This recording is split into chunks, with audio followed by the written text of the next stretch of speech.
This conference will now be recorded. Thank you, and good morning, everybody.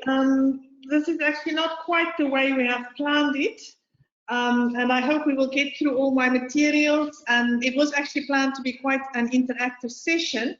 So I'm going to do it mostly with a slideshow, and what you will be seeing throughout is basically the slides, and I'll be talking around these slides.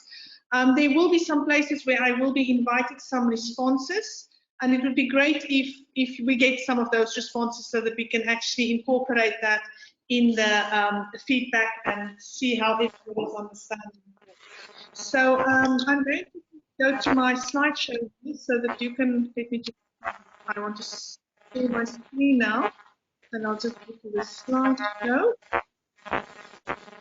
Can you all see my screen?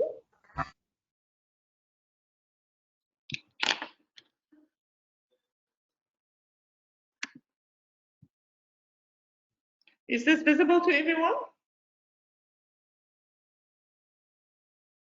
Can't see anything. Okay, so it says that my screen is showing. Let me just share this. Let me see. Okay, can you see it now? Yeah, there we go. Yes. Slideshow. Okay, I'm gonna make this small. Yes. And this big, so that it's easier for you guys to share. Let me just see if I can. I'm trying to get a slideshow thing and maybe it'll through the screen. But slideshow, then okay, I can go on slideshow and then okay, I can still see you. That's yeah, right. Okay. and then we can see. Yes, now it's clearer and bigger. Thank you. This is the best way. Great. Okay, so let's get going. I hope I won't go over the time because there's quite a lot that I want to get through. This is actually a very, very exciting session to do because it's all about planning your career. And it's something that I'm really passionate about working with students and young scientists. So I see some of the people in the audience are actually people that I know, that I've taught last year. And some of this I think would be repetitive of what they've already seen, but I think one can always learn something new. So actually, what I hope that we can get out of the session or the objectives is that I want everybody who's participating to understand about personalities, and then how do you plan your career, and then understand and practice with peer mentoring. These three things are all very, very interrelated, and if you have all of those three things really, if you make them your own, then I think you have a much better chance of being successful in life and having a good career or careers. So I've asked everybody to go to the site, the 16 Personalities free website, where you do your personality test and where you then see what is your personality type. Can I give an indication of how many people did actually do this? I did. Okay, Rolanda, you did. Any of the others?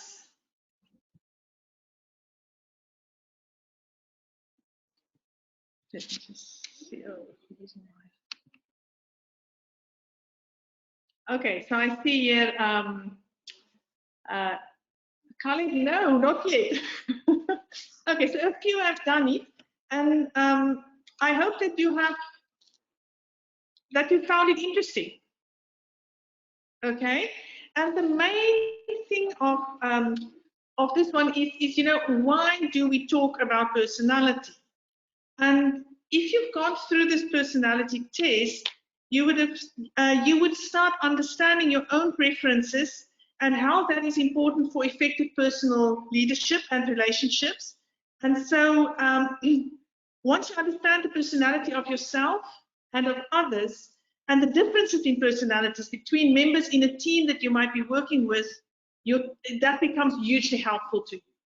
So that's why we wanted you to actually do this personality test. And if you have not done it, the first part of this presentation might not be make as much sense as possible.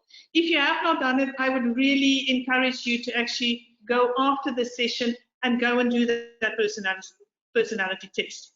Now, the other thing that we need to know is when we look at this test, so these are the 16 personalities that the test comes up with, okay? So it will say that you are either an analyst, if you're one of those, the top 4, or a diplomat, a sentinel, or an explorer. And these are 4 personalities that fall under each of these categories.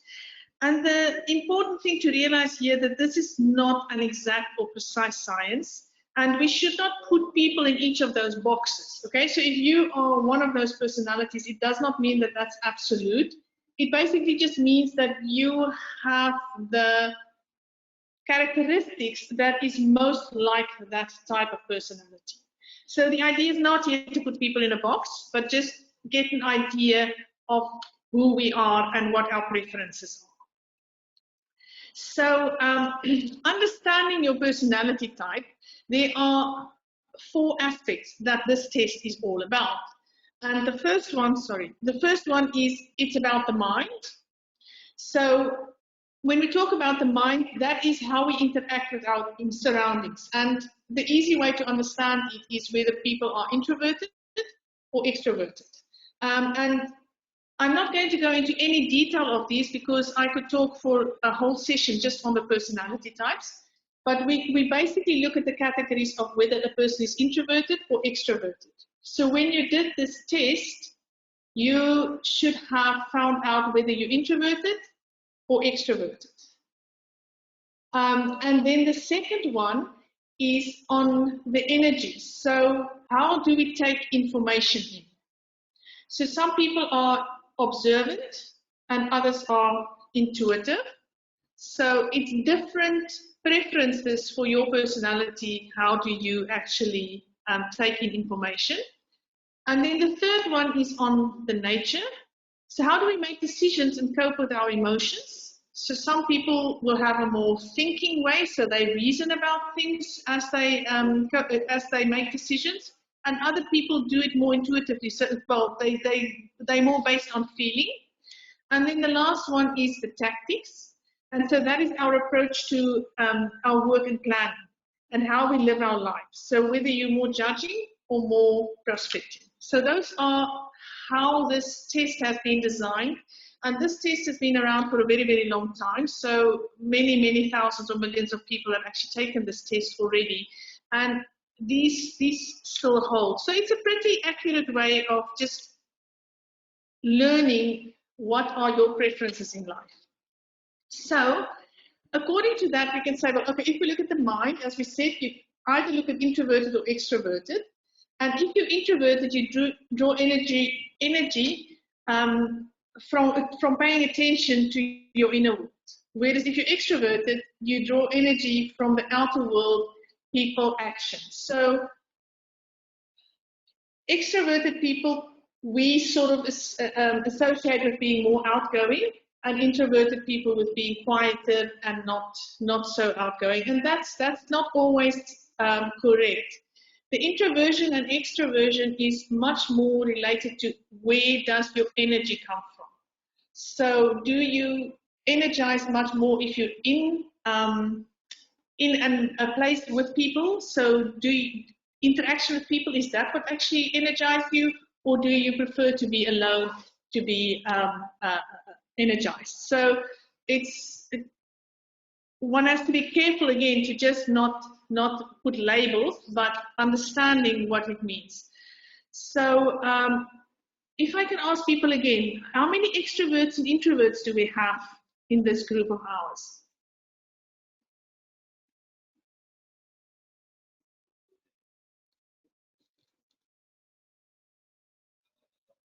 Nobody wants to respond. Do you want us to type or do you want us to speak? Well, either of those are fine. Well, I'm an extrovert, so. Yes, Pablo, I think that's why you're speaking. I see all the introverts are writing. Yes, of course you are, Babalu. I think that's already sort of giving us a little bit of a feeling like I think an introvert might be a little bit more happier to write it than actually say it. So as we can see, even in the small group, we have both. I guess you would be able to tell what I am. And if you can't, I can tell you I'm extroverted. So Pablo, you're not the only one who's talking. Okay, so just to show, so we have introverts and extroverts. And then, so thanks. Yeah, so most of us are introverted, and it seems like Michael, Pablo, and I are the extroverts. Yes, okay, great.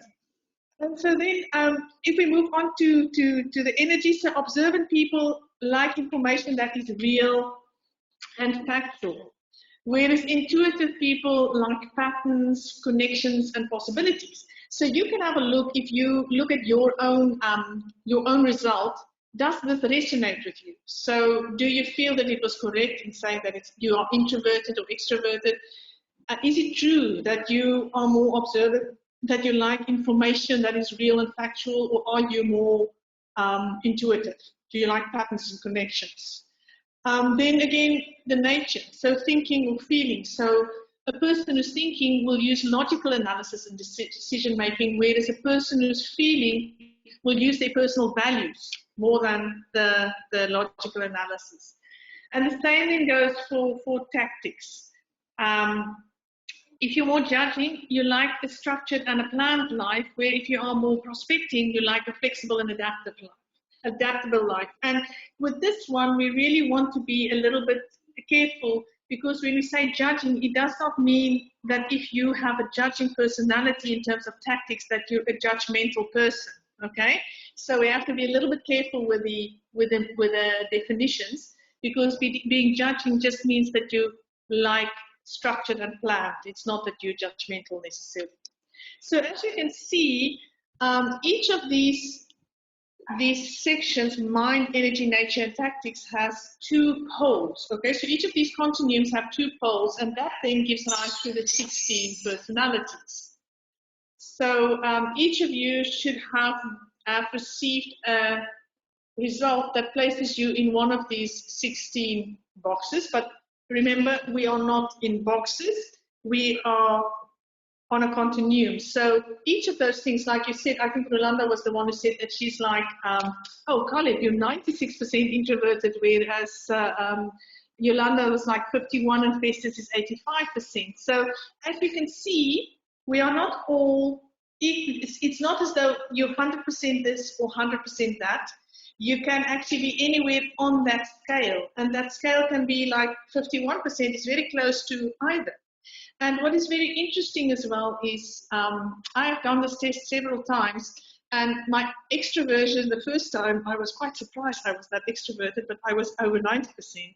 And as we move on, each time I redo it, because you become aware that you might be quite extreme on a specific aspect of this, and becoming aware of it, you can start modulating your behavior if you think, oh, well, the other side also has its strong points. And so with time, one can learn to modulate how you act in certain situations, and you come closer to the medium. But there's no right or wrong, because each personality and each aspect has its strengths in different situations and in different teams. And the main thing actually in the end is actually to have as diverse a team or diverse a situation as possible, because each person has their own strengths, and these different personality aspects come in their own right in different ways in different people. So this is not about right or wrong. This is just about learning a little bit more about who you are. So apart from the fact that we have those continuums, if we looked at the 4 letters that made up each personality, if we look at the middle 2, so the first one says whether you are introverted or extroverted, and then we have the 2 in the middle, and that is what we're looking at now, the functional pairs. So the focus, your focus and your interest. And so with this matrix that we have here, we have the S and the N, which is observant and intuitive, versus thinking and feeling. And whichever combination you have, you can look in this square and then see where do you fit and see if that actually resonates with you. So if you know what your the ones who've done the test, if you look at your personality type, does this actually feel true? So if you are, say, intuitive and feeling, then you're a person who pays a lot of attention to people's potential and you're interested in understanding and encouraging people. Those are the NFs, the intuitive feeling people. Whereas an intuitive thinking person would be more interested in theoretical concepts and systems and logical, theoretical, and analytical type of personality. Does that resonate? So in general, I can maybe ask, rather than asking of each specific one, did you feel that the result from your test was accurate? And maybe we can just say yes or no.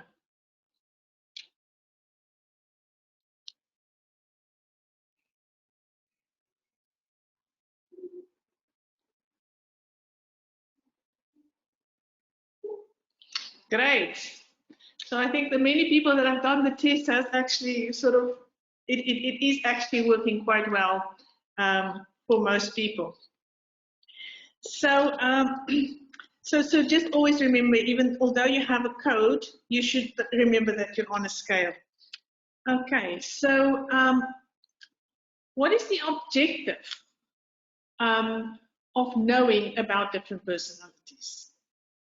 And the overall goal is just to learn about motivation. What is it that motivates you, and what is it that motivates others? And how can you use this information to manage your own performance and the performance of team members? So if you can understand your own personality, you can be much clearer in terms of how do you choose what you do. So how do you plan your career? Because you understand which types of careers resonate with the kind of person that you are. And if you understand that other people might not be the same as you, and that they have different things that motivate them, you can also learn how to get the best out of people.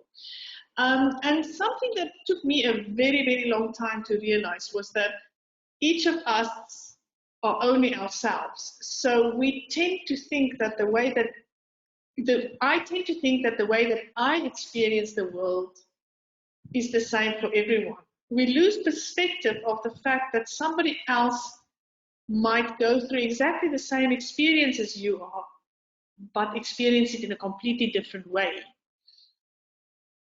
And that something that you might be saying with a certain intention, somebody else might actually hear it in a completely different way than what you've intended to say it, or for the message that you intended to bring across.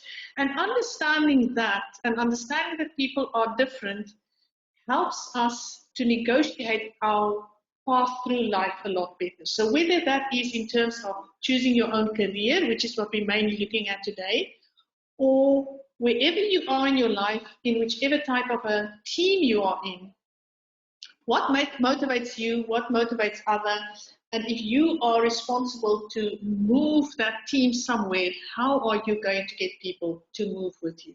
So that's the main reason why I wanted us just to consider personalities before we get into the career. And this actually sums it up very, very nicely. This is a proverb from the DRC, and this proverb says, a good chief is like a forest. Everyone can go there and get something. So if you understand what it is that motivates people, then you become like that forest. Okay, so that was the bit about personality. So once we understand who we are, we can then start thinking about where do I want to go to that I can have a very good idea that I'm going to be happy doing that, and I'm going to be fulfilled, and I'm going to do well. And this is what a career is about. So if we look in the dictionary at what is the definition of career, It says it's an occupation undertaken for a significant period of a person's life and with opportunities for progress. Then another definition, which is quite contrary, is move swiftly and in an uncontrolled way. So if you think a car is careering down a road, that's actually what it's meaning, okay? So what is our career? Is it a little bit of both, or is it more the form, just a little bit of food for thought? Because I think some careers are actually the second part, isn't it?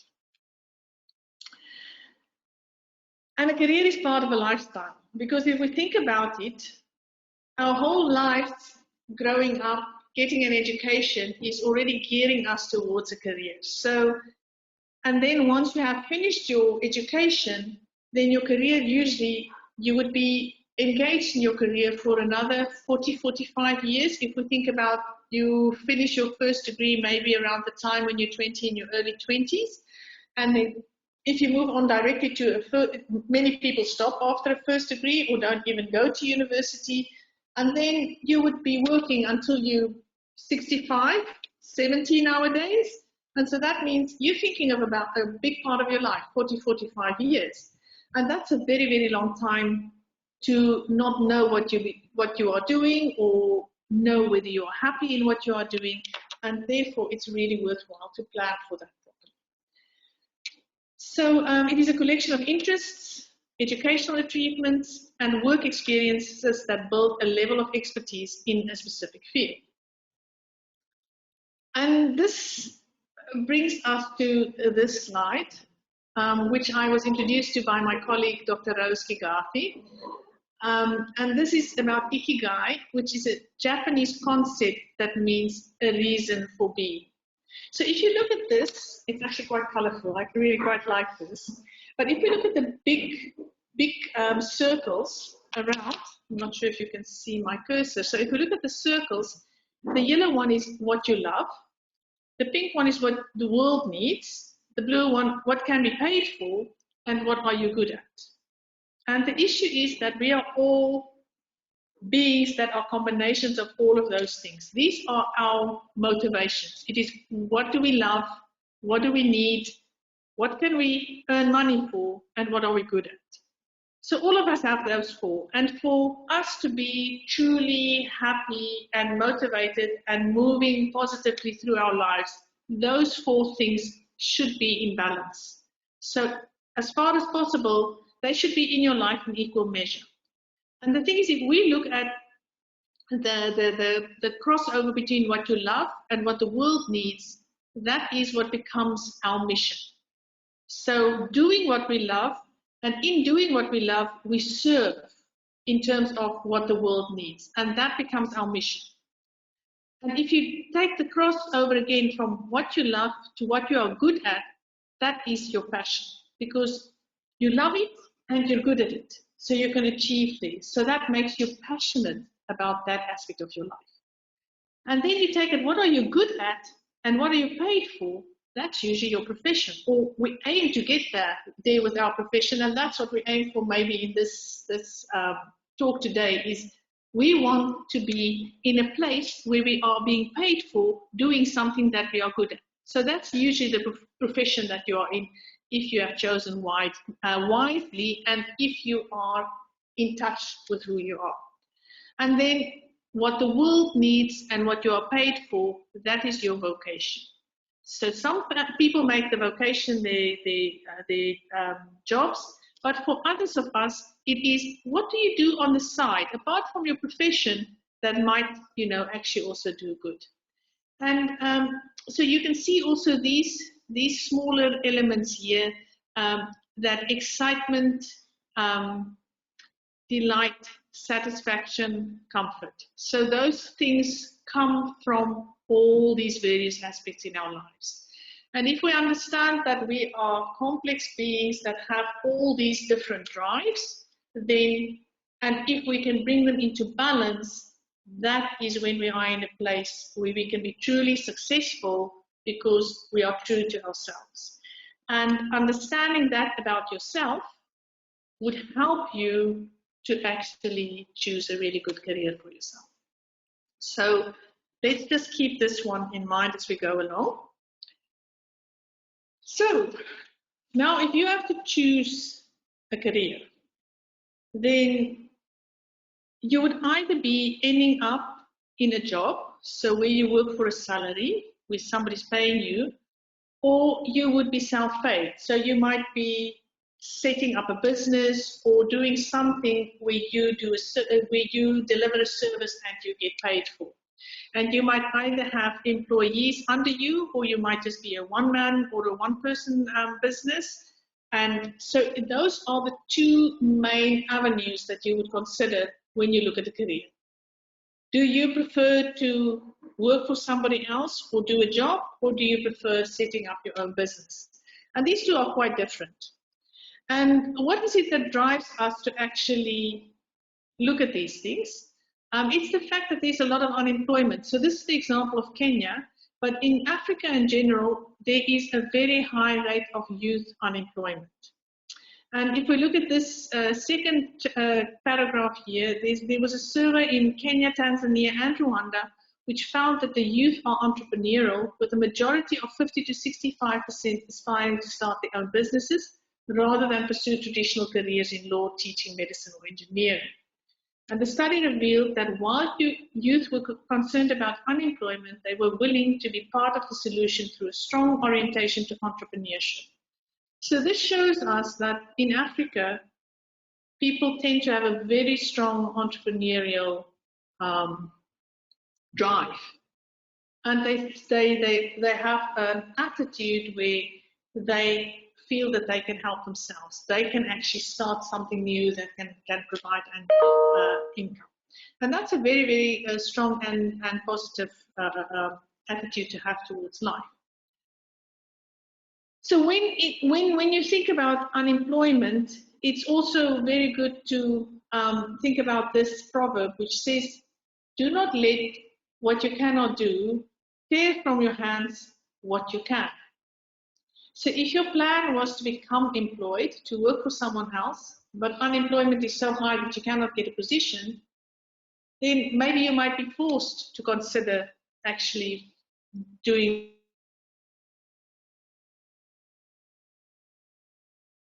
it. Okay, so maybe just to make this a little bit more interactive, because otherwise you might all go to sleep in front of your screens, I just wanted to have a little bit of a discussion if we can, and I don't know what is going to be the best. I even think that actually talking might be easier than typing along. What do you feel are the reasons for unemployment in your country or in your situation?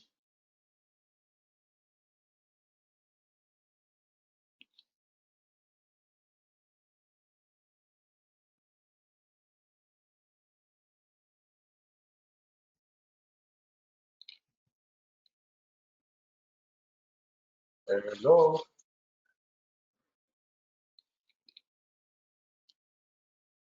Go ahead, Babalu, with me.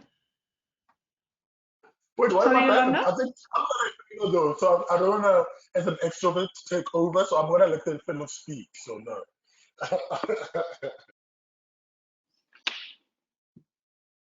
Phyllis, you're also welcome to type if you don't want to speak. I can read out your question, your comment. Well, I'll just discuss my experience because I think this is a platform and I've experienced this, and it's something that I'm very passionate about, curbing unemployment in Africa. So I studied up until like an MSc, and I studied at I'll say humbly, I was lucky to be accepted into the best universities in the world. Like I went to the best universities in Africa. I went to UCT for my undergrad and for my honors. Then I went to Oxford in the UK to do my MSc. And what I was told was I'll be sorted immediately after varsity. I'll be able to find a job. And when I graduated, I had to sit at home for 2 years without a job. I was almost applying for a job on a daily basis. And yeah, so one of the reasons for that is because our governments are not. So I think it's a whole layer of reasons as to why unemployment is a crisis for youth in Africa. It's not that we're not qualified or we don't have experience. I think governments are to blame, capitalism is to blame, our history is to blame. There's many reasons for unemployment. I think there's not just one thing, and depending on the country or the individual, there'll be different reasons as to why they're unemployed. And solutions that I can suggest, I don't know. I don't know what the solution is actually. That's one of the things. But I think obviously perhaps government needs to, in the African continent, needs to change, because in most cases corruption is a challenge. Oh, I think Hussein is saying something. He's saying, he's talking in a general way here. Corruption is a reason, political instability. Yes. So essentially echoing what I'm saying. So yeah, it was a painful experience that I had, and what I do is, hence I'm very passionate about career development, is that, for instance, sometimes people's CVs are not attractive, or the cover letters are also not attractive. So yes, even though there's, I guess, those political issues, that we can try and curb challenges of not being employed by making sure that your CV is on point, your cover letter is on point, you network a lot, that when you attend events, even though you're an introvert, you introduce yourself to leaders, you introduce yourself to managers and directors, because people rather hire people that they know than just an amazing CV. You can have a PhD or 10 PhDs and have 10 years experience, but if you apply, I'm not going to look at your CV, but if I know you, if I know that, okay, I've met Rolanda at H3Africa, and she was this interesting fellow who presented on genetics of, I don't know, cancer in eyes or whatever, and she spoke to me person to person, people tend to then care more about you and want to hire you than if you just submit your CV. So I guess maybe for me, one of these suggestions is improve your CV and network. I don't know. Okay, so I think that's brilliant, and I think, you know, between Pabalo, who was keeping us good company, and the few written statements that came as well, I think we've got a very, very good feedback. Pabalo, thank you for that. And then also to Hussein and Rolanda and Mike there, I think these are very apt and very appropriate comments. I think they're all extremely true. And as you can see, there are many reasons. And I think also, Pabalo, the fact that you said history, you know, so as individuals, we might not be able to change, you know, what is the history of the unemployment. Okay, so up to now, and the situation as it is at the moment, that might not be directly our doing, and we might not be in a position to change that on a big scale, but we can do our own small, we can build our own strategy on how we want to address that. I see Oscar has also added here, yes, systemic and individual factors. I really like that. And individual factors are about motivation and matching personal skills to the value that is needed. And I think that just says exactly what I wanted to say. So understanding who you are, what motivates you, and then looking into, do you want to try to get a job, or do you want to do your own thing? How are you going to go forward to change that for yourself? And as you change it for yourself, how can you start changing that for people around you? And then that starts a whole new way of thinking. So look at this. There's an example of a young graduate who quits employment to venture into dairy farming, and she's loving every moment.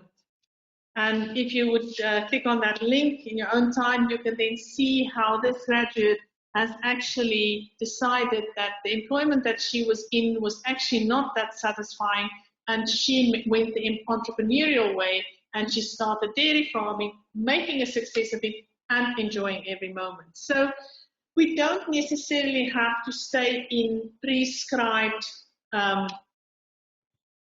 pathways or in any kind of a rut. It is understanding yourself, being open to opportunities, and take those opportunities. Here is another example of Miriam Wang Yi, who grew up in Kenya and lived in the US for more than 20 years before moving back to Nairobi to start this company called Data Integrated in 2012. And of her 28 full-time employees, everyone other than management is under 30 years old. And I quote her in saying that we are very excited about all these young people that are coming out of local universities and the drive that they have. I think the biggest misconception is that there is no talent in Kenya. Most of our success is because of this young team. So there you are. She's got 28 full-time employees, and most of them are under 30 years old. So, and she says this is the basis of the success of her company. So when you want to be successful, how do you go about it? What is it that you need? And these things that's listed here are things that you have to have if you want to be successful.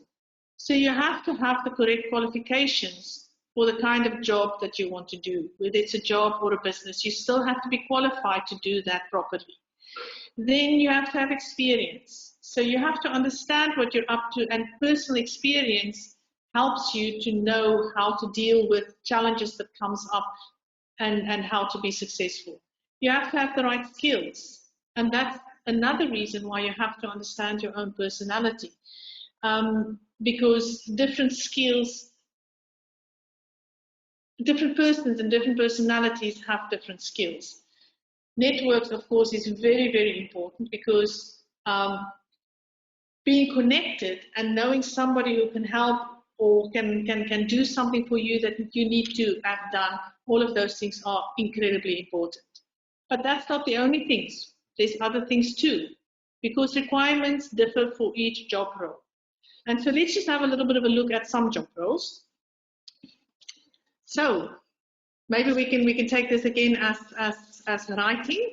What do you think is the qualifications needed for this job? Maybe first of all we should say, what kind of a job is this? What do you think was the qualifications needed for this lady to be in this office at that desk where she is? So what qualifications was required?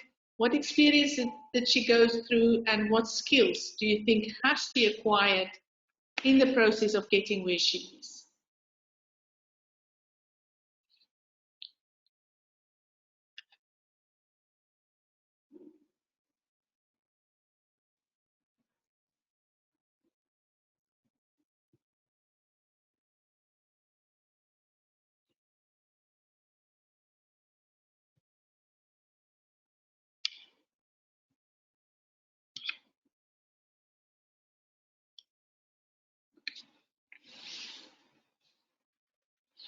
Okay, she looks like a designer. I think that's a very, very good description. She's actually an entrepreneur, but of course there's designing is part of that. And to be a designer, you have to be very original. Okay, so let's decide she's a designer. Then what qualifications do you think she needed to have to become this designer? And what experiences might she have gone through?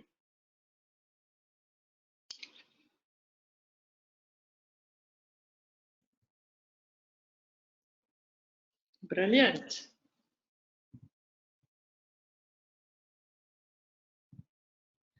Talent. What type of talent, Rolanda? Creativity, natural creativity. Okay, creativity and eye for color, textures. So I would say probably also quite a bit of artistic talent, isn't it? Yes, I agree. And I like the fact that Oscar is saying she must have an eye for good interior decor and people skills to get clients. It's nice to see.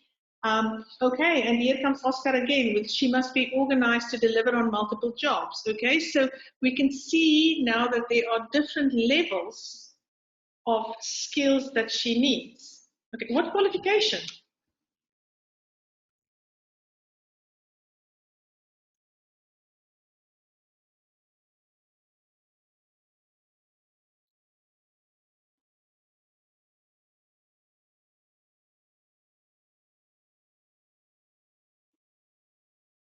Okay, internship, apprenticeship, any other?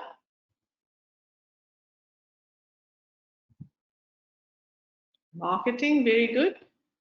She might have gone to designer school, isn't it? So she might have also a formal education in art or interior decorating.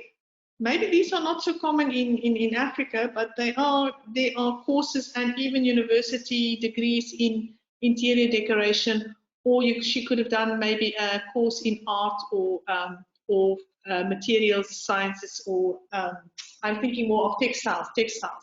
So as you can see, there's a wide range of so she must have been educated to some extent. And then you can see that experiences, what experiences might she have had? So we say skills. So skills we say is, okay, being able to work with people, being able to be organized, being able to manage, being able to work with different fabrics, and being artistic. So that's all skills. What experiences?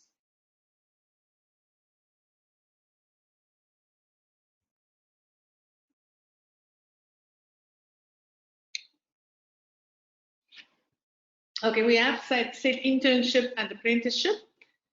And I think that probably covers that quite well. Okay, so we can see that this was a combination of getting the correct qualification,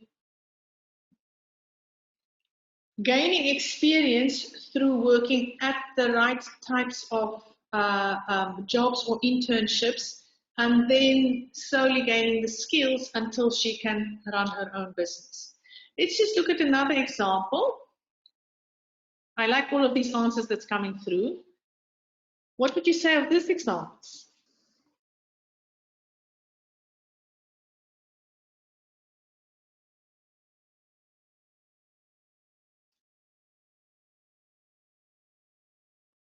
First of all, what kind of a job do you think this is? And then what qualifications could possibly have been needed? Programmers, I would guess programming looks as, so it's something to do with computers, IT, computer science, programming, something like that. Okay, I agree. I think that is a good point to start from. So what experience would they have had? So what qualifications would they have needed?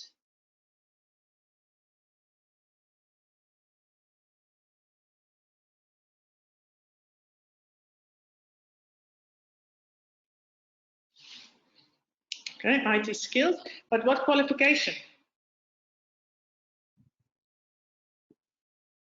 Okay, a degree in software engineering, a degree or a diploma, those, we all agree that that's probably the level. Most likely university or a technical college, but we basically all agree most likely a a tertiary education. I think those things are all really apt. So what experience did they go through?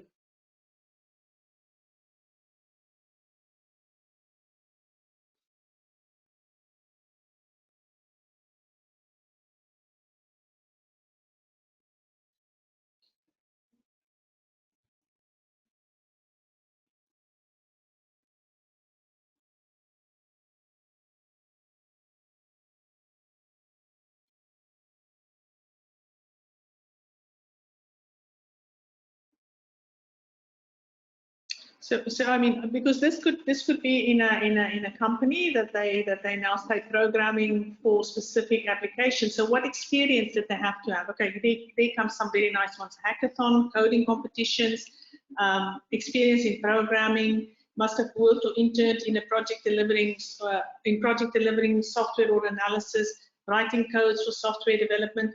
All of those things. So you can see that they just doing the degree or the diploma is usually not enough for you to become a good software engineer or programmer. You have to gain some experience at the job to be able to show that you're really good at it.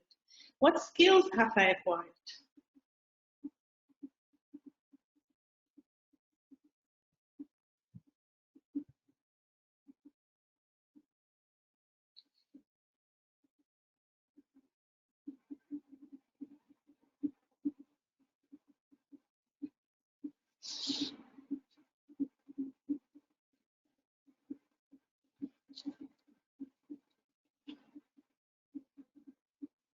program development, coding, communication skills. Why do you say communication skills, Joseph?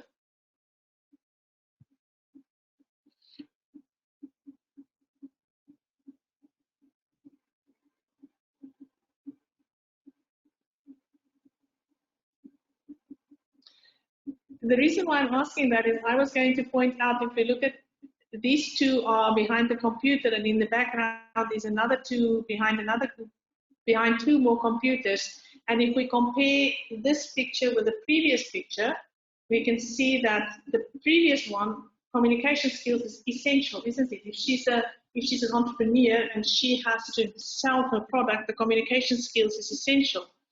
In this situation, these might be people who don't have to be communicating so much because their job is mainly on the computer and the coding. So also what I'm trying to illustrate here is that different jobs might have different kinds of skills needed. And in this case, it's more the technical skills for doing the program than necessarily, say, the people skills. Okay, analytical skills, reporting skills, I think is also very, very good ones. Okay, here's another one.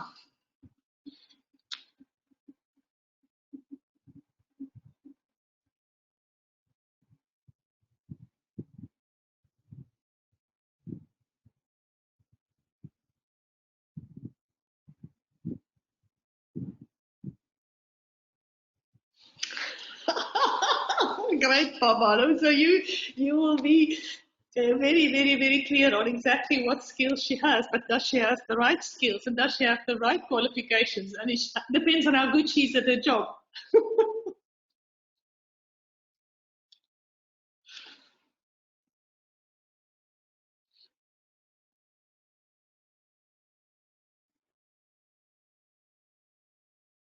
So first of all, what does she do?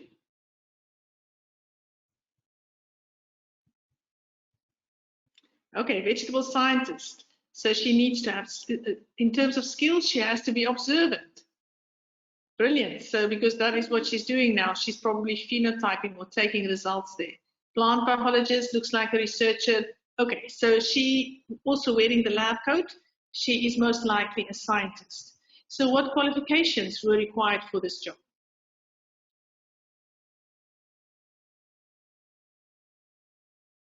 Knowledge in agriculture.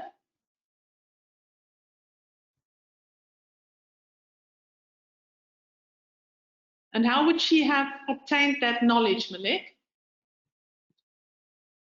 Botanist. What qualifies a botanist or an entomologist? What qualifications were required? How do you become a botanist or an entomologist or a researcher? Okay, so here we come. Thanks, Hendrik, with a degree or a diploma. Okay, so something like this, almost without exception, will require a tertiary education. Okay, so all of these careers, all these what am I looking now? These labels that we're giving, my English is suddenly deserting me. All these labels that we are attaching to the career requires a specific qualification. Most of those would be either a degree or even a further degree, an MSc or a PhD. So qualifications, we can see there is definitely some training needed to do this job. What experience did she go through?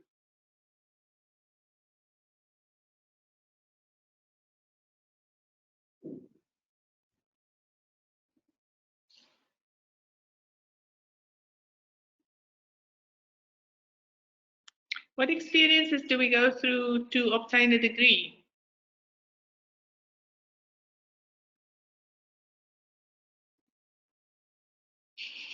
Yolanda, you don't like the chemistry.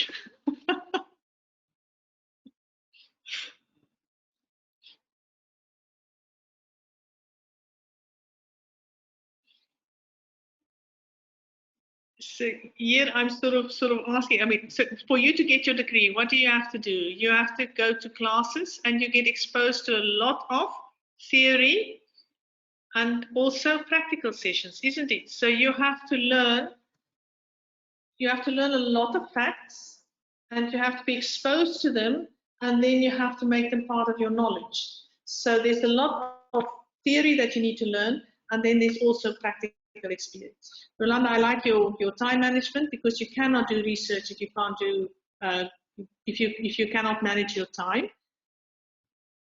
Any other experiences or skills? And Oscar, the research project, that is a good one too, because you learn a lot of your practical experiences through doing research projects. And if you didn't do research projects as an undergraduate, or even maybe as an MSc or a PhD, you would not be able to do any independent research. Passion, that's a great one. Okay, so if you're not passionate about what you're doing, you will not do it well, or you would not be able to do it well for an extended time. Analytical thinking skills. Thanks, Mike.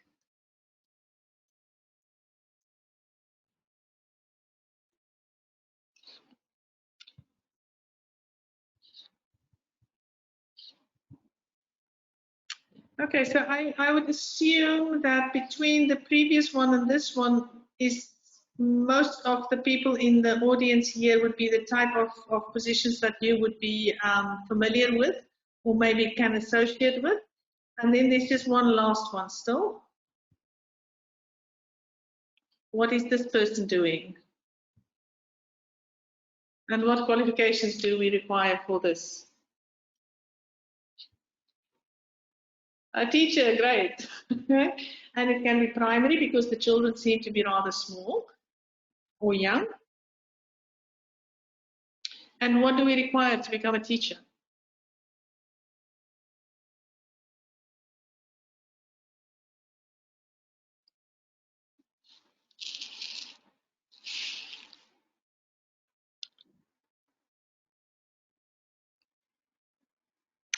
Okay, I like that. So BSc in education, B.Ed, degree, diploma, and then the skill, communication, empathy. Those things are so important. Communication skills, passion, patience.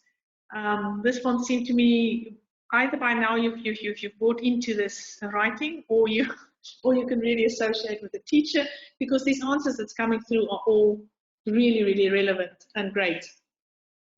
Okay, so what it shows us that whatever profession or job that we go into, we need certain requirements, and you need to have the correct qualification.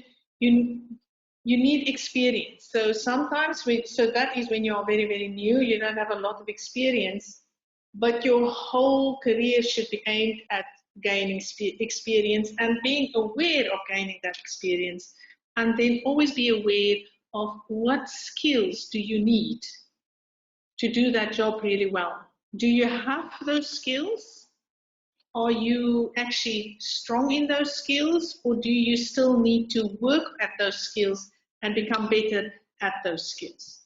So I really like all the answers that has come out of this.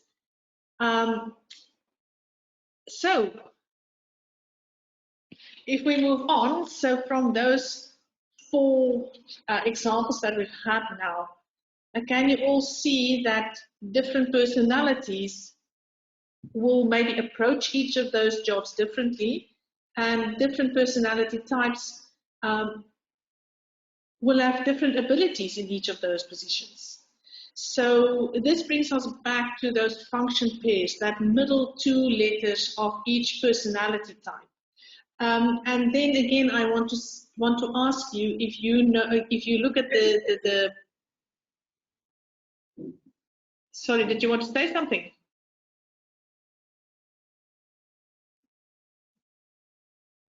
Okay, so if you look at those 2 middle letters of your personality, then here you can see, look and see if you recognize yourself in this. So if we look at the S and the T, then these people would usually like objective analysis of facts, and realities, and practical and analytic. They are usually practical and analytical, and they like to work according to the standard practice. Okay, and the careers that these people usually do very well in, or which they tend to choose, are like the applied sciences, banking, law enforcement, reconstruction, and production. Or if you are sensing and feeling, these are the people that have concern for others. They're interested in practical help and services to people. And the kind of career choices they usually make are things like healthcare, community services, teaching, supervision, religious services, or sales. Okay? So if you are an ST or an SF, does this actually resonate with you? Or if you look at the other side of it, the people that's intuitive and feeling, these are the people who pay attention to other people's potential. They're interested in understanding and encouraging people. And the kind of careers that they would choose are usually something like psychology, human relations, teaching, research, literature, religious service, healthcare, art, music, okay? Or the people who are intuitive and thinking, that they're interested in theoretical concepts and systems. So they're more logical, theoretical, and analytical. And they tend to choose careers that are physical sciences, computers, law, management, engineering. So how does that sit with each of you? These careers that's basically mentioned here as options for that personality type. Can you see yourself as, if you look at the personality type that resonates with you, do you see yourself in any of those types of careers?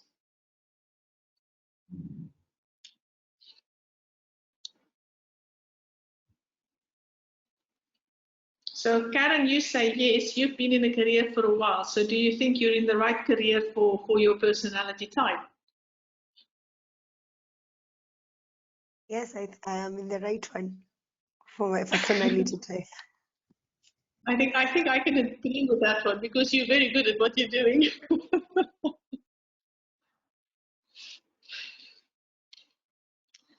Brilliant. So it's very nice to see that you also feel that you're in the correct career, because if you're already in a career, it's very good if you can look at this and say, well, actually what I'm doing is good, because then you know that you actually had enough of an understanding of yourself that you could choose well, and that you are where you are comfortable with. And also where this is very good is if we, at the beginning of a career, like many of our MSc students, if you understand your personality type, what you have studied, and then see what types of jobs are you likely to enjoy, then that can help you in making that choice. So great, nice to see that you're all happy with what you are doing. And I have to say, the few that I do know, I have to agree. Caleb, I also think that you're very good at what you are doing. So that's really great to see. Okay, so this is just where personalities and careers sort of interrelate. So especially in front of all our fellows, there is this choice. In your path forward, what are you going to do? Are you going to go for a job, or are you going to go for a business? And in order to then decide what is it that you want to do, it's always very, very good to develop a purpose roadmap for yourself. And if we want to see what is a purpose roadmap, this is basically a personal strategic plan. Okay, because if you want to do something well, it's always good to know why you are doing it and where do you want to end up. So basically my session for today was to actually work with you all on designing a purpose roadmap. I've been doing this for quite a while, and the thing is that the personality and then also mentoring comes so strongly into it that we wanted to combine all of them. So at this point, let's focus on a purpose roadmap, bearing in mind what we've discussed up to now. So this is a personal strategic plan which defines your goals and the actions that you need to achieve those goals. And then there's this quote that says, the only way to prepare for your future is to create it. Not just to plan for it, but actually physically to create it. And to do a purpose roadmap is basically a timeline. It looks at where are you now and where do you want to be in the future. So that is basically the now and where do you get to the future. And if we look at the now, where are we now, and then what do we want to be in the future? If we look at that vision that we have for the future, how do we get there? What is the things that we need to do along the way to be assured that we will attain that future? So first of all, I have asked you also to fill in your purpose roadmap that we borrowed from Award. And that is about thinking of a potential career, which can be job or business, and then make a plan for the different steps that could be required to achieve that career. And you draw your plan on a timeline starting from now. And then the best thing is that you discuss this plan with a partner and see if they have any suggestions of other things that you could add. Now, because we're not in a room where we can discuss this, I want to just draw your attention to this, that maybe we can't do it within this session that we're doing now. We can then look forward. You can then post the session, then look at whether you can actually discuss this with somebody else. And sorry, I'm a little bit distracted because I suddenly saw Michael's comment that says, is there an option for both job and business? Yes, I think there are. I mean, if you have the business, you keep other people's jobs, okay? So the thing is, I think if you want to do job and business, I don't know whether you can do the two at the same time, because if you're employed by somebody, I'm sorry, I'm just completely distracted here.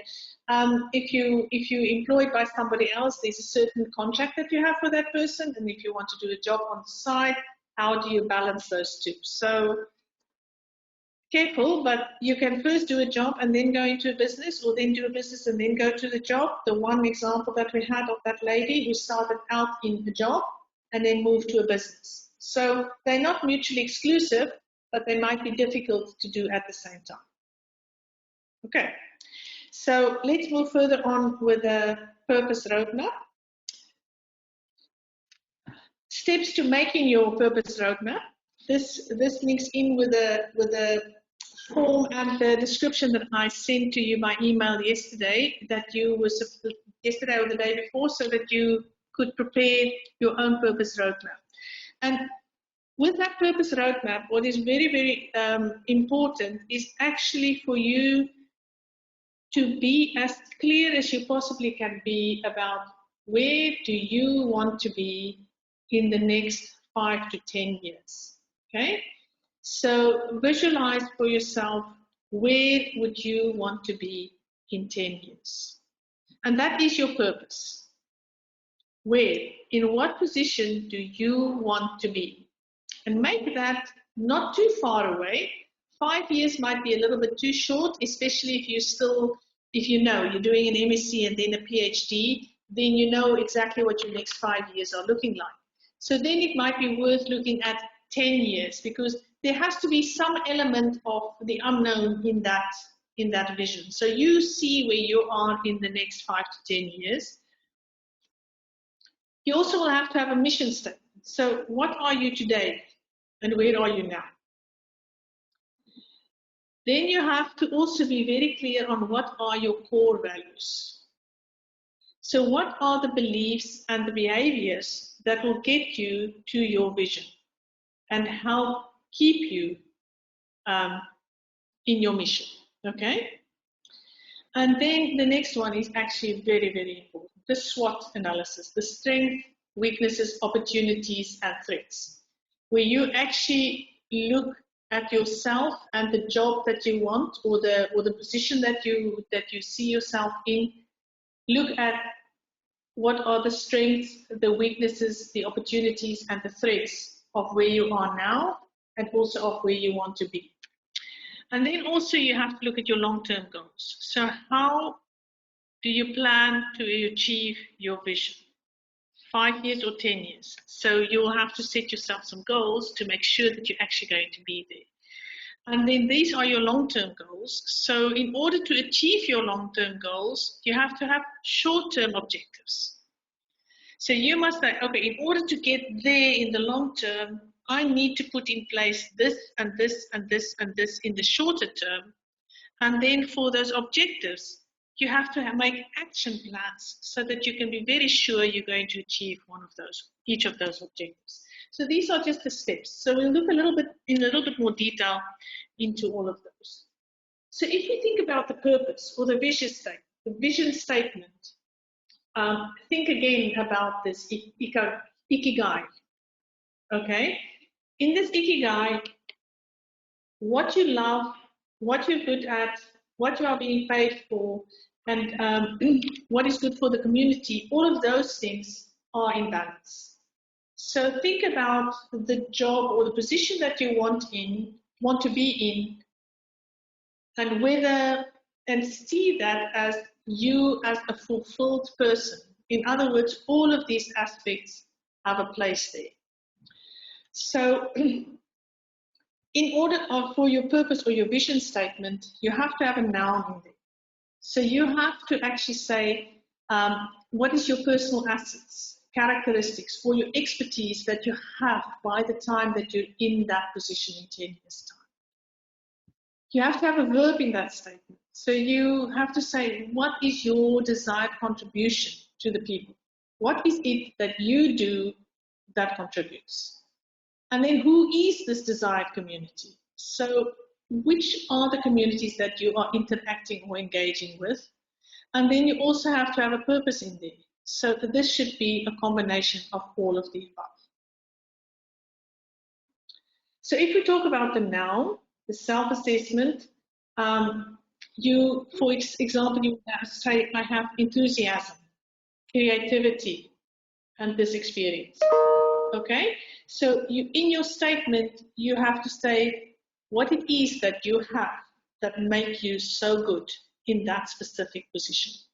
Okay, so imagine yourself in the next 5 or 10 years in that position and describe your qualities. These are nouns. Okay, so I have enthusiasm, creativity, and biochemistry experience. Or I have artistic talent and 10 years of design experience. Okay, so just think about whatever it is that you need to be there and to be really, really successful in that. Okay, and for all of these things, always keep in mind what are your strengths, what are your weaknesses, what are the opportunities and threats to you actually attaining that position. So always keep those things in mind. What would I need to be really, really good at that? Which of those things do I have? Which of those things do I still need to work on? So a purpose or vision statement. In it, you also have to have a verb. Okay, doing. So where I am with the qualities that I have, I would like to do that, or I am already doing it. So I am designing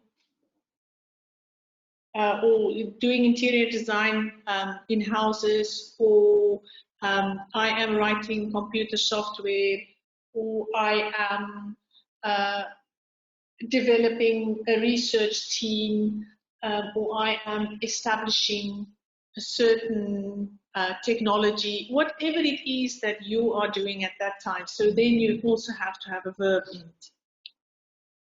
And there's some examples. Then you have to define your community. So are you working with university students? Are you working with young researchers? Are you working with farmers? Are you working in social media? Are you working, whatever your community is in which you are targeting with the job that you are doing at that point. And then also you should have this purpose. So this encompasses everything else.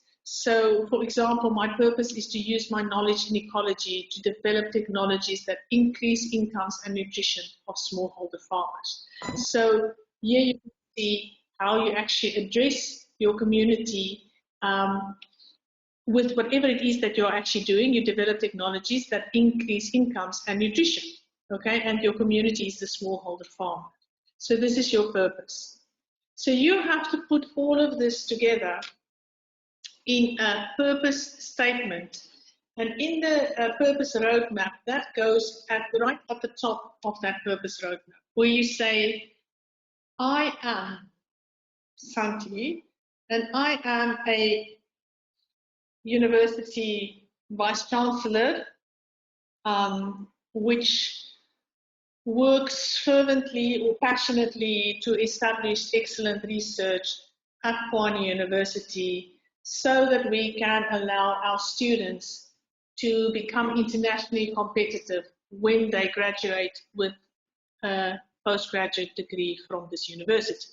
So that then encompasses, this is my purpose or vision statement for where I will be in 5 years' time or 10 years' time. And it's something that you have to own. And it's something that has to really resonate with you. And I would really like to encourage you to think as big as possible and to really, really engage with that purpose statement. Because that should become like the beacon that you are working towards for the next 5 or 10 years.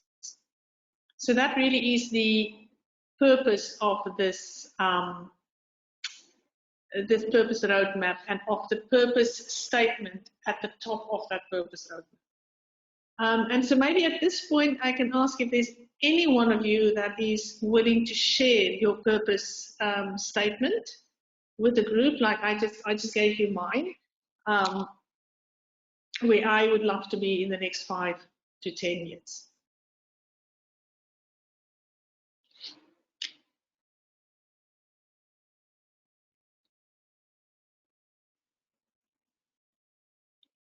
And you can read it out if it's too long to type.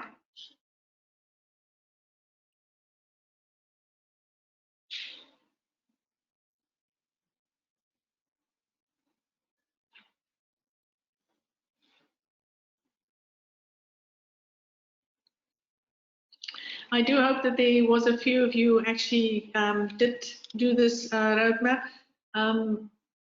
Mike, I know you've done that with me before.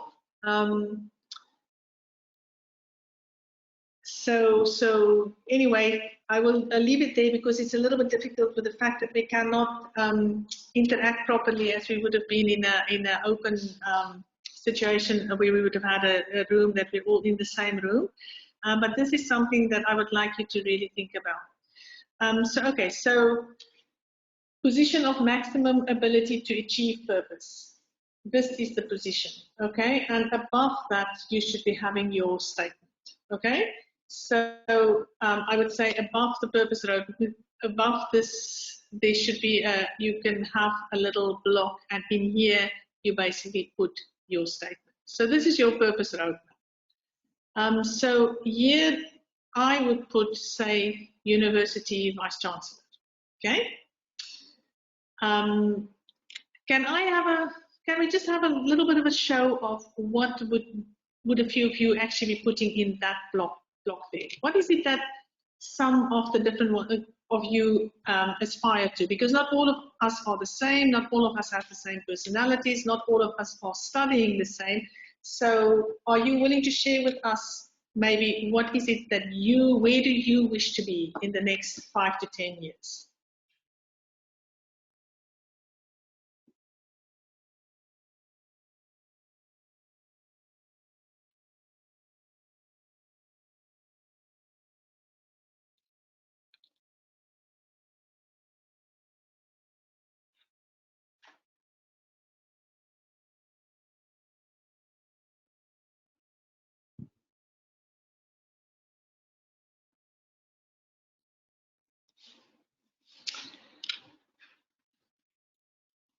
Okay, so if we're not getting any responses from that, then I'm just going to continue, because otherwise we might not get through the, okay, great. So there's a few. Bioinformatics scientist from Mike. Samuel, my vision is to use my biochemistry and genetics knowledge and skills to train the younger generation and build in them the interest for genetic and genomic research so as to build capacity in Africa. Samuel, that is really, really great. What I would like to see you add in there is the position that you're going to be in, okay? Because your vision is to do that. However, if you can put in a position as well, where you will be in, like are you going to be a principal researcher in an international institution, or will you be a lecturer or a senior lecturer in a university setup? Because the thing is, if you can be as specific as possible, then you can be much clearer about the steps that you're going to take. So everything about that vision statement is great. The one thing that you can add is what is the actual position that you think would be the best from where you can have that influence that you are describing here. Okay, so that is the idea here. So as you can see also at the top, it says position. So joining an international organization, that's a great one. Okay, so position is joining an international organization. So, and I trust then that you have actually got the rest of the statement as well under your wings in terms of what would be the influence that you'll be having as you are there. So as you look at this roadmap, then you can all just write in the pink square at the bottom, what is your current position? So for instance, I know quite a number of you are maybe busy doing your MSc degrees. Great, I like these ones that's coming through. So current positions might be an MSc degree, and then, okay, so maybe the next step would be to do a PhD, and then maybe to do a postdoc, and 1 or 2 postdocs, and whatever it is. So what you would have to say is, you would have to put your current position there, and then what is the next thing that you need to do? Complete your MSc, do a PhD, do a postdoc, and then your position of maximum ability would be a bioinformatics scientist, or joining an international organization. Rolanda, for your program director, you might have to have done 1 or 2 postdocs, maybe have done being a research PI, or whatever it is that you need to do. So you put those specific positions in this, between these arrows that you can see from where I am now, there, that's where I'm going to. And then on the left-hand side, it says, what is the career-related skills that you need? And there you have to be really, you have to go and think very, very carefully, what are the knowledge and the competences that you need in order to get to that position of maximum ability to achieve your purpose. So at the moment, you might be an MSc researcher, so you might need to have a PhD, you might need to have very good research skills, communication skills, writing skills, presentation skills. You know, what are all the career-related skills that you need to be? You must be competent in writing, scientific writing. You must be competent in doing presentations, right? Because writing is both for proposals and for publications, okay? You must be competent in actually getting proposals through the peer review system. You must be able to write a thesis. So you can think about what is all the career-related skills, the hard skills that you have to have in order to get to that position.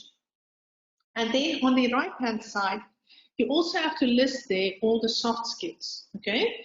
So communication skills is different from presentation skills, okay? The presentation skills is the hard skill, the communication skill is a soft skill. So, and for extroverts, it's very often easier to be good communicators than introverts, but not necessarily, okay? Because as extroverts, I take myself as an example, I might be talking too much and not get my message across as clearly as an introverted person might be doing, who can think longer about something, and then when that person talks, actually it's worth listening to, and you know whatever that person says comes across very clearly. So a specific soft skill or a specific skill is not necessarily done best by one type of personality. All of us can learn how to do different things better. So soft skills, we look at things like communication skills, especially also conflict resolution skills. How do you handle conflict? How do you work in a team? Time management is maybe more of a hard skill, but also learning to be on time. There's many of those skills that is associated with various positions. And if you just think about soft skills in general, almost all of those can usually be required in reaching your goal in a lesser or higher degree. So the purpose of this exercise is to actually list as many career-related skills as possible and as many soft skills as possible. And then for you to then go and say, well, okay, do I have those skills or do I still need to cultivate them? Which ones am I good in and which ones should I really work on? And then to look, the ones that I'm good in, let me try to maintain that high level of competency that I have in those skills. And the ones that I'm not so good in, if they are important to what I want to achieve, what can I do to improve? That's basically the purpose. But this puts it out for you black on white so that you can interact with it and can have a clear picture of where am I now, where do I want to go to, and what is it that I need to get there. I hope that all makes good sense. So here is an example of a purpose roadmap. So it doesn't have to look exactly like the previous one. So this one starts at the top, not at the bottom. Okay, and then it ends at the top. Okay, and it talks about mile markers. So what is your mile marker? So this is actually putting some milestones along the way. Okay, and I'll come back to that in a little bit in terms of our roadmap, because your mile markers can be those different positions that you need to get to. So if we said you're at an MSc now, the next step would be a PhD, then a postdoc, and then a PI position. Okay, so that's different milestones. PhD, postdoc, PI, and then you can be a director. So that's the different milestones. So you can put your milestones along the way in terms of time. So over the next 5 to 10 years, when do I want to actually be at each of those milestones? And then again, looking at what is it going to take to get me there. So your milestones,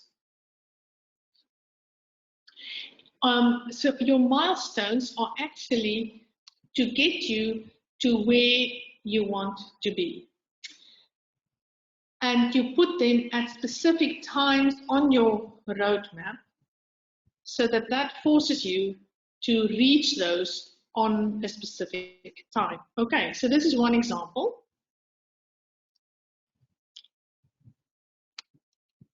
Sorry, that's okay. So this is the next example. What we're talking about now, because mine is always science related. Here is an example of a roadmap for somebody who wants to go into sales and marketing or in business development. And again, this one now goes from where the person is at the moment, at the bottom. And it also has the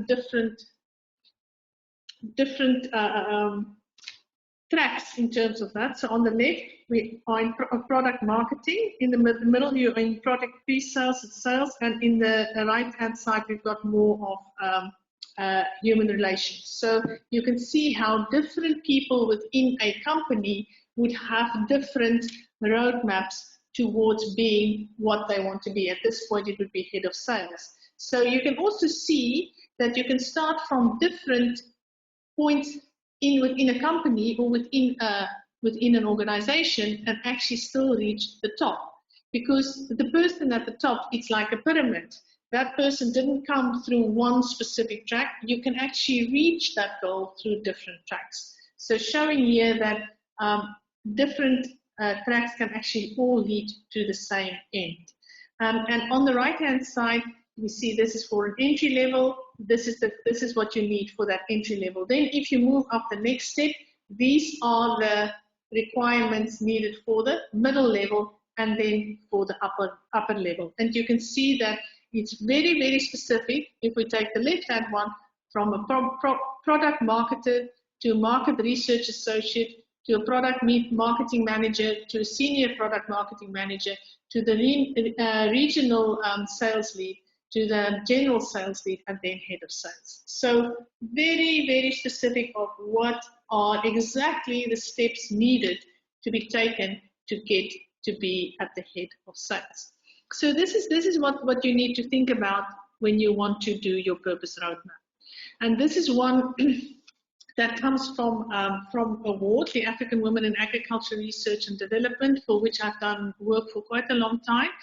And this is the example of a woman who's in agricultural sciences. And here you can see on the left, she has a goal for the first 1 to 3 years, and then her goals for the 4th to 7 years, and then the 8th to 10 years.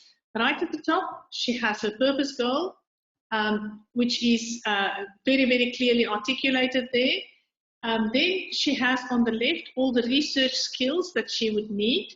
So in the first few years, she would need to supervise master students and undergraduate students. She needs to get a lot of publications. This looks like a bit of a very ambitious one.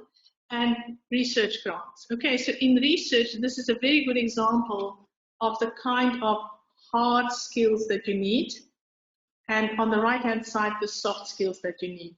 And the different positions that you need to be in to lead you to the position which might be a professor or a vice chancellor or a minister.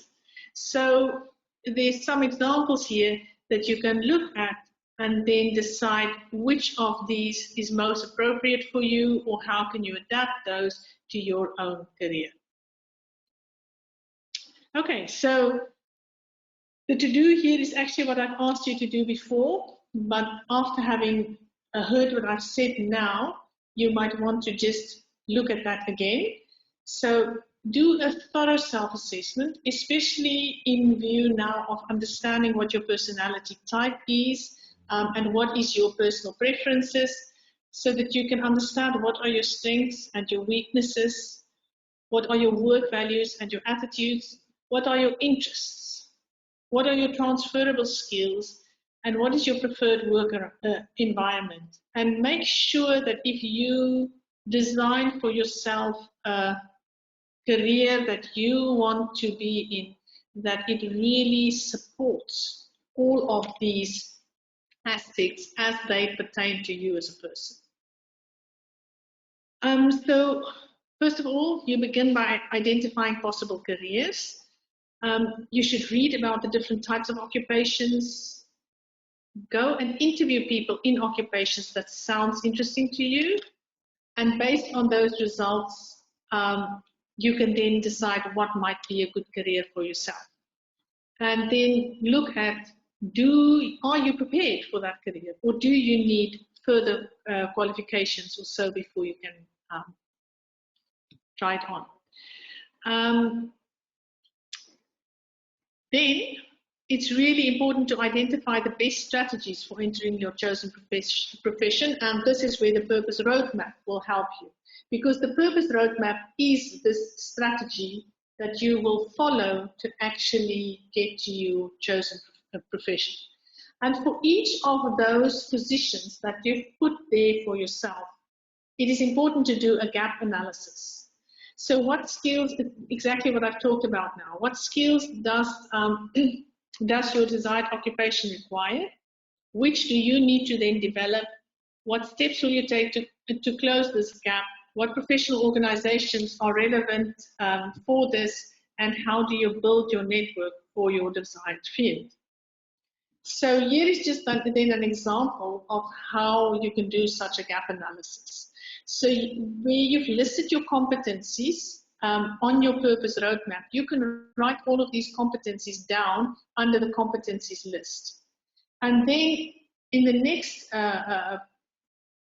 column, you have performance level. So what would you require to be able to succeed? And then in the next column is what is your current proficiency at that competency? And then in the last column, what is the gap? So what do you need to add to your current proficiency to get to the level that you need to succeed in that position that you have put there? So you can do that for each and every one of your competencies so that you become really clear.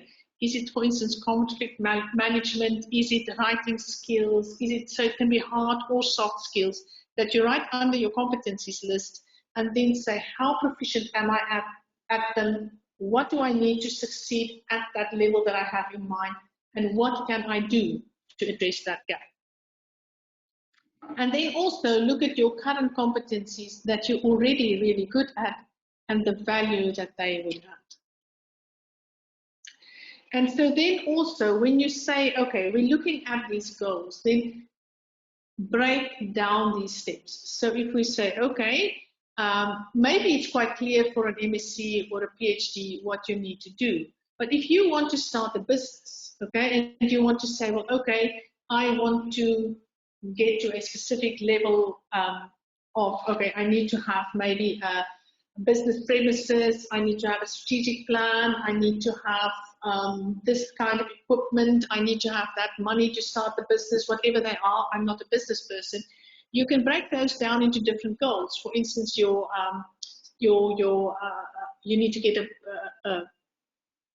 a place to do your business from. You need specific equipment, you need money to start you off, and you need specific competencies. Then you can make each of those a goal, and then you can say, what is it that you want to achieve in that goal? So here we have the example of achieve 60% in the web design coursework. Okay, so you're going to do a web design course, and your goal is to achieve at least 60%.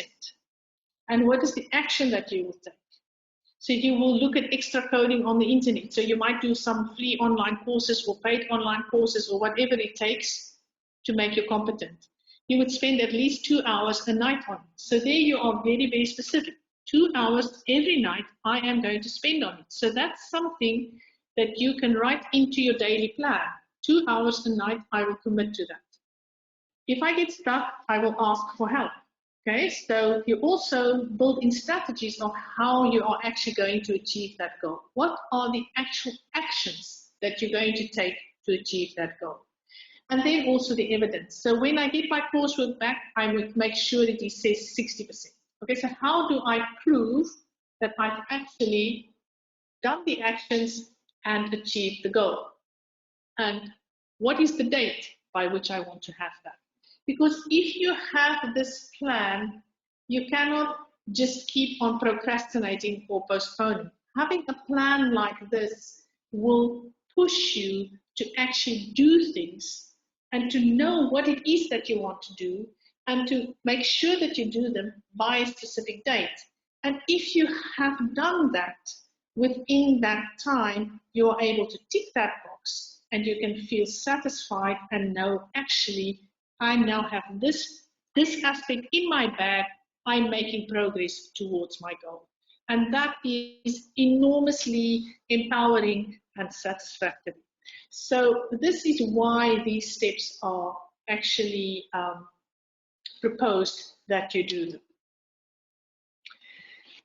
Here are a number of useful websites. I should be able to share most of the slides with you maybe at the end of the seminar. I will just need to check a few, but I will try to share as many of those as possible with you so that you can refer back to them for your own use. And just this last slide on the career planning is, it is a circular process. We are never finished with planning our careers, because we are constantly busy considering where we are, decide where you want to be, plan how to get there, take the action to get there, and then after a while you review that progress. Because now you have a vision for where you want to be in 5 years or 10 years. But maybe in 2 years or so you realize that, no, that's not really what I want to do. Well, you just start again. So that's something that you want to review every now and then and say, do I still feel that I'm on the right track? I can always review it. And as you make progress, that vision that you see for yourself now in 5 or 10 years is not necessarily the last. That's not where you're going to finish your career because you're all young now. So in 10 years, then you define the next step for yourself. So this is an ongoing process. So that's basically what I want to say around career planning. I see I do still have a little bit of time left because the other very important aspect, if you can all stand listening to me for a little bit longer, is about mentoring. Are you all still there and still willing to go on, or am I boring you all to death by now? No, this is great, Tanti. There was earlier in the week a seminar on mentoring, but it's great if you can have some more tips on efficient mentoring. Okay, brilliant. So I'm just going to, maybe especially if you've already heard a little bit, then it's always good to hear something about mentoring, maybe in a different context or from a different angle. Great. So thank you for the little messages of encouragement. So what I want to look at here is both at mentoring and peer mentoring, because they're similar and they're different.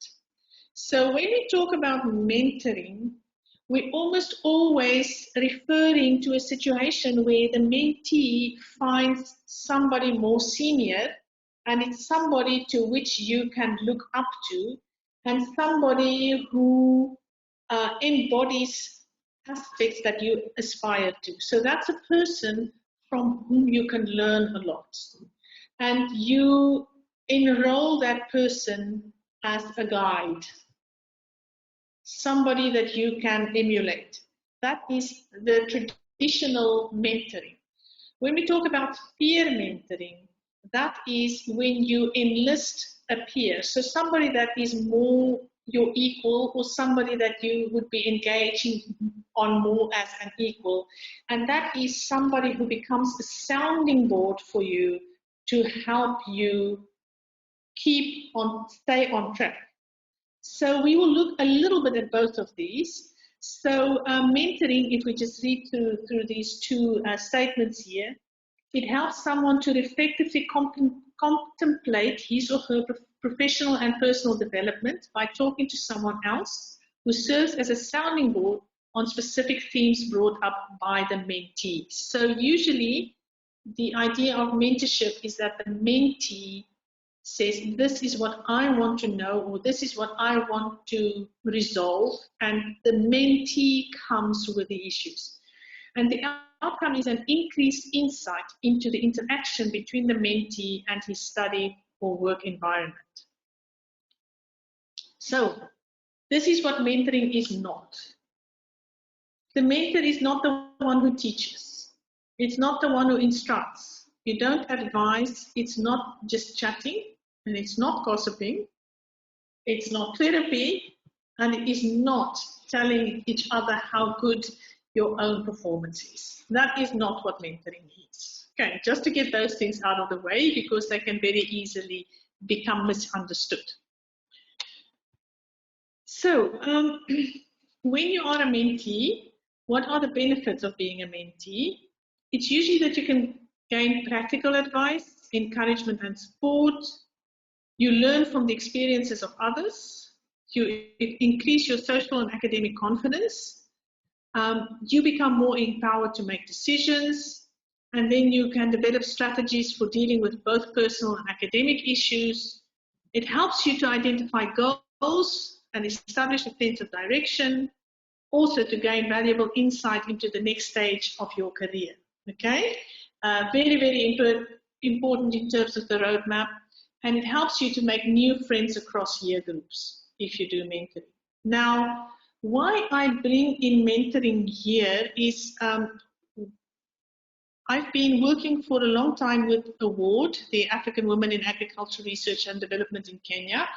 And they work with young women in science, and especially agricultural sciences, and they have a fellowship program, which is a combination of helping these women develop a purpose roadmap and then providing each woman with a mentor to actually help her achieve her purpose roadmap.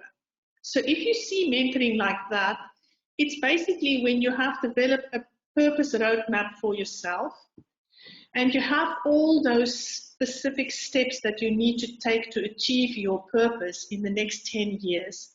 A mentor helps you to stay on track. So if you've done your gap analysis and you've decided on what are your short-term goals or your short-term objectives, and you've said, okay, I want to write a research paper and finish my thesis and publish that paper in the next year, then that is one of your goals. And then you make sure that you meet with your mentor or your peer mentor on a regular basis. And then you have a meeting where you actually look at your goals or your objectives and you say, well, okay, how am I progressing? What is going well? What is not going well? Why is it not going well? What actions can I take to improve it? And so then decide in that meeting, what am I going to do before the next meeting? So it is also a way of forcing you to stay on track. And by forcing yourself to stay on track, you have a much, much higher chance of actually achieving your goal in the end, which is that vision that you have for yourself in the next 5 or 10 years. So that's really where the mentoring comes into the career, your purpose roadmap. Because you can have that purpose roadmap and you can have written all of those things down. But if you don't actually achieve them, then that roadmap doesn't mean much. If you can engage with somebody who's really supportive and can help you to make sure to stay on track, this is a win-win situation because you are very sure you're going to achieve what you've planned.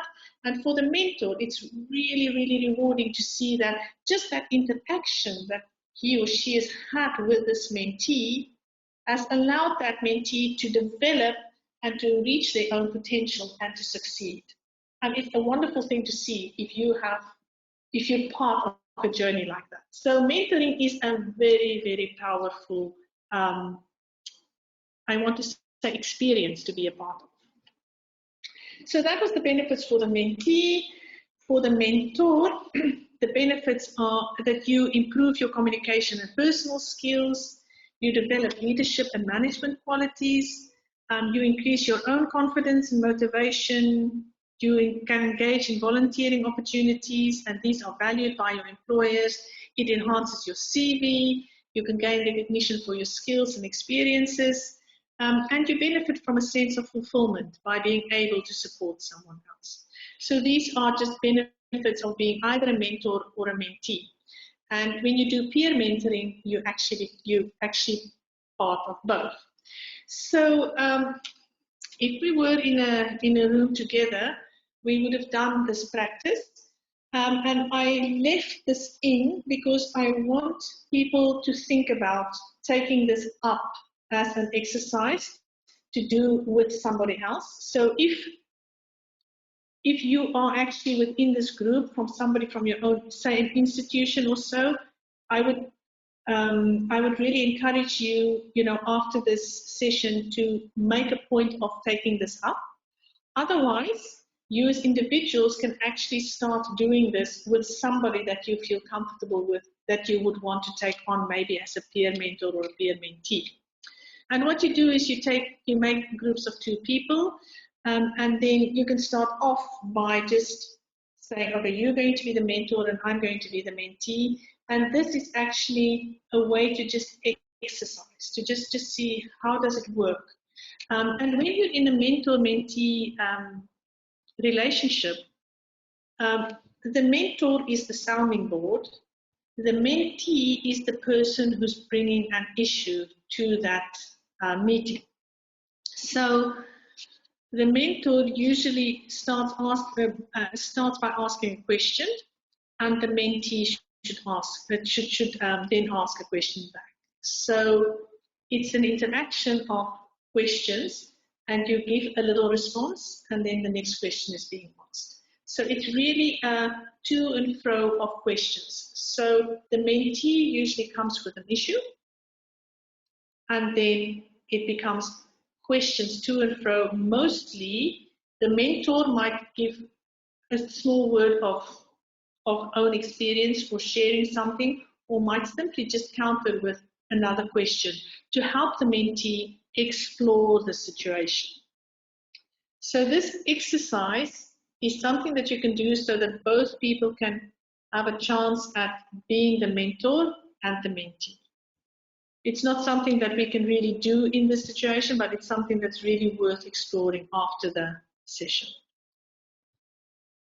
The important thing also is that when you're in that mentee-mentor conversation, is to try to follow this GROW model. It's a very, very powerful model. Each letter in the word GROW stands for something else.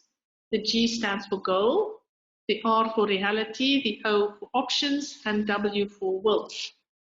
And what this is about is the goal is the mentee who comes with a question. What is it that you want out of this meeting?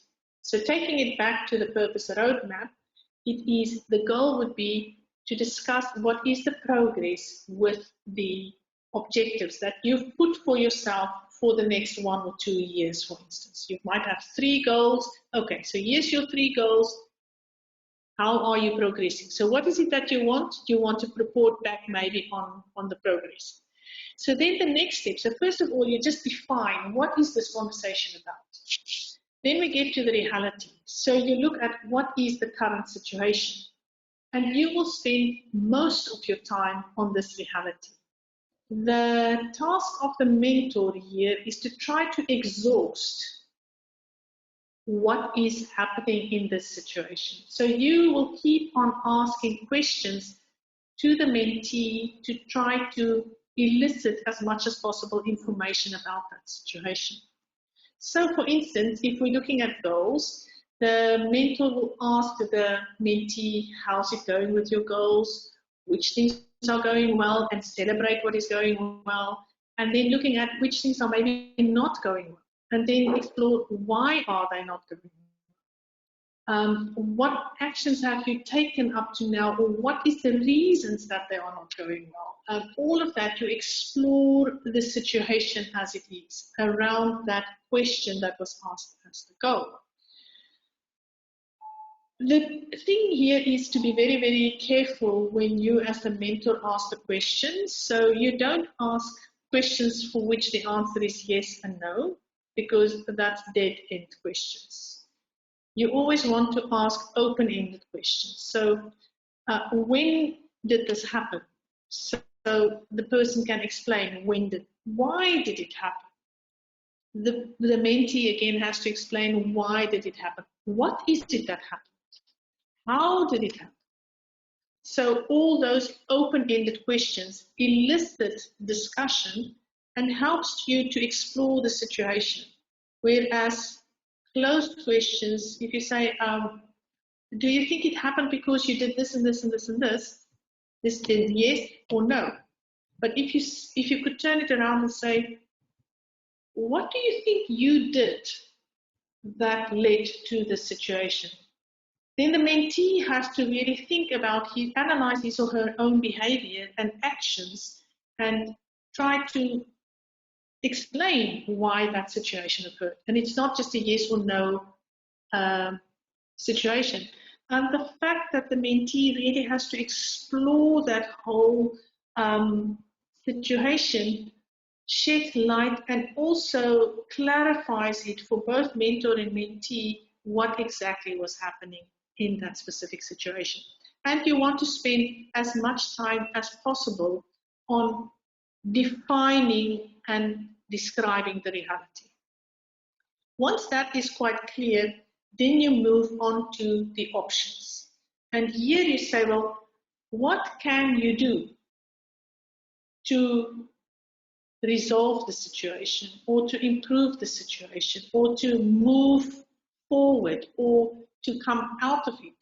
So now you give the mentee the opportunity from everything that we've discussed now. What do you think are actions that you can take, or things that you can do to get this objective back on track? Or okay, now you've done really, really well and you've actually completed. What else do you think you can do? Just exploring what are logical next steps that can be taken to resolve a situation or to move forward, or whatever it is that you wanted to get from that session. And then once you've listed all the options, then you go to the last aspect, which is the will. And will is the actions that the mentee actually commit to. Say, well, okay, between now and our next meeting, I will. And then put those specific promises down there and say, I will do this and this and this and this. And you can decide on whether it should be 2 or 3 or 4 things, depending on how easy or difficult they are. And you tie them to a specific time. And then, so the next time when you have a meeting again as mentor-mentee, that mentee has to then report back, did he or she do those things? And if he or she did not, why? And it just ties you to having to take actions. And once you've taken those actions, those are very, very empowering. So that is what makes this GROW model very, very good to follow. And you can then discuss, you can go through that whole process each time you have that mentor-mentee meeting. And you can see here also that peer mentoring is absolutely possible, because it doesn't have to be a more senior person to be that sounding board, that mentor for the mentee who's actually discussing this with the mentor.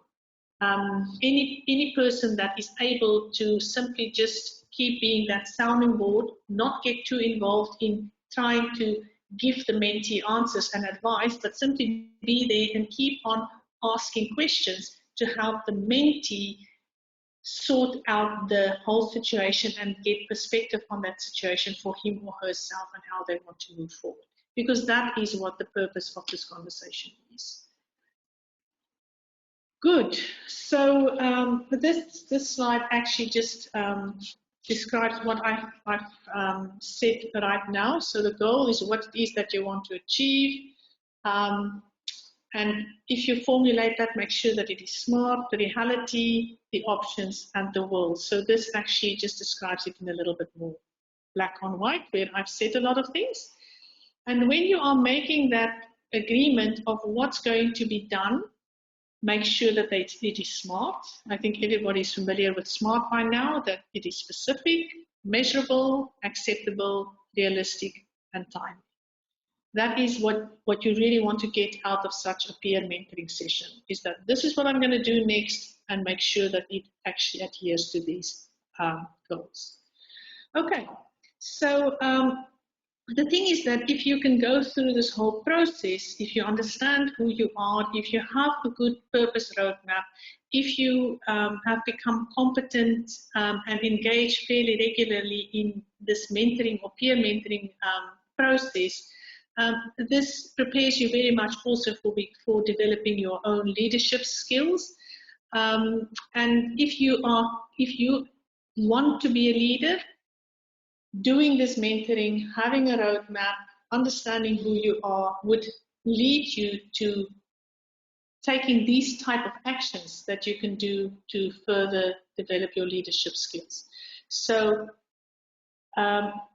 mentors can be role models, so always look out for who is out there that you want to follow or that you want to emulate. Look at internships that can also help you make progress towards your purpose roadmap or your your vision that you have for yourself to be there in 5 or 10 years. network as much as possible in every aspect of what you want to do. Develop your soft skills. Get involved in community mobilization projects or volunteering, honing your leadership skills in practice. And then you can also try to become part or win fellowships in leadership development programs for youth. So these are just a few pointers to what you can be looking out for to improve yourself as you are moving along in your career. And then I want to finish by saying, you know, for this career planning and mentoring session that we've had just now, it would be very good if you could actually sit and take a little bit of time and then note down what have been key lessons that you've learned from the session today. And I really want to encourage you, maybe when we say goodbye now, take 5 or 10 minutes and just think through the lots and lots and lots that I've been talking, but just think through what is key things that you've picked up and things that you have learned today. And I want to follow that through then, that you also think carefully about if you've identified a few things that you think that I'm always doing this, I would actually like to stop doing this after what I've learned today. I would like to stop doing things.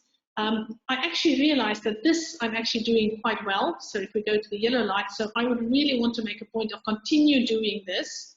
And then, there was something that I think that's something I can do. So I would really like to start doing this. So just thinking about what did we talk about today? What are the key things that you've learned?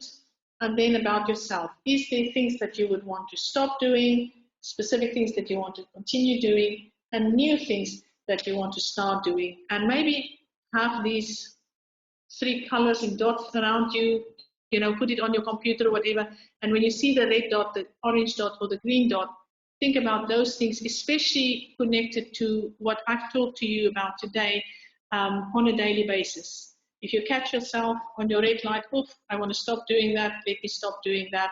Oh yes, I remember this is what I'm really good at. I want to do more of this.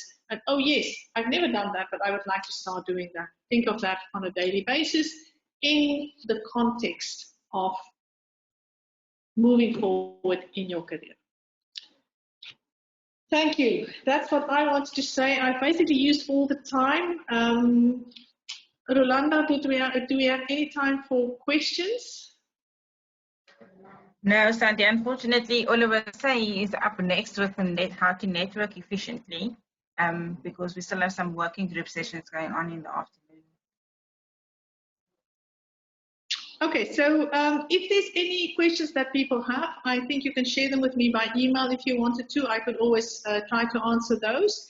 Otherwise, I want to say thank you for having been a really, really great audience. Not that I've given you much chance to talk, but I will be in touch with Rolanda and I will check if I can share all of this presentation with you, and then I would be happy to do so. Thanks, Sandy. Yes, I will definitely. They can also email me with your questions and I can forward them on to you, and we can share your email address, right? I think it is in fact shared on the biographies page. Okay, I also already see there's a question here, but I will, when I have the questions and I have your email addresses and so, I can respond to those ones in my own time. Thank you very, very much, and it was really great to talk to you. Thanks so much, Santi. We really appreciate your talk.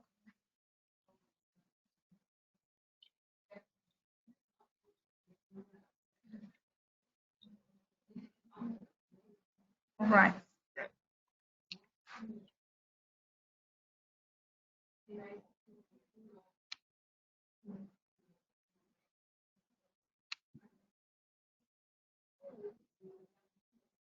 All right, so now I'm going to hand over to Oliver Say. Oliver Say, let me just make you a presenter.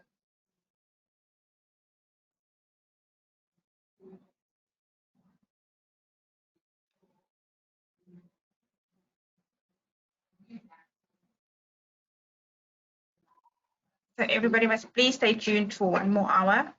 This actually is very related to what Santi has just said on the skills and the touches on how to network efficiently and form collaborations and lasting collaborations, which is also one of the mechanisms that can further one's career. So thanks, Olawase. I'm handing over to you.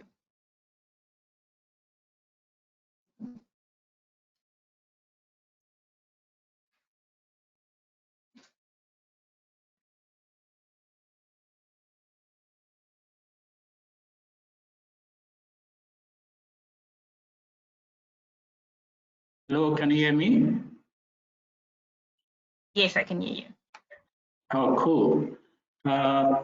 Thank you, Rolanda. Thanks for the introduction and for the opportunity. And to start with, I want to say it's a privilege to join you today and also to follow up on Santi's presentation. I've followed Santi's work for a long time, particularly our work in Africa and also our mentorship. And so I think it's a privilege to follow up on our presentation. So don't expect it to be as detailed and as interesting as Santi's presentation, but I will do my best today. And I would like this to also be interactive. I know with the COVID-19 situation, we couldn't meet, but I will try as much as possible to make this interactive and engage you as well. And I'm also mindful that I'm standing between you and lunch, so I won't make this very long. So it's going to be brief. Cool. So today I would like to talk about effective networking and collaboration. And it's, I hope you can all see my screen. Can you see my screen? Yes, I can see the screen. Yeah, cool. And so today I'll be talking about effective networking and collaboration. And what I really want to achieve today is to stimulate discussion amongst us, and hopefully you can take away something from this meeting. So I am an early career scientist myself. I did my PhD and postdoc at the John Ennis Center in the UK, where I work on wheat. I'm a wheat geneticist. I know it's a little bit different to human genetics, which most of you work on.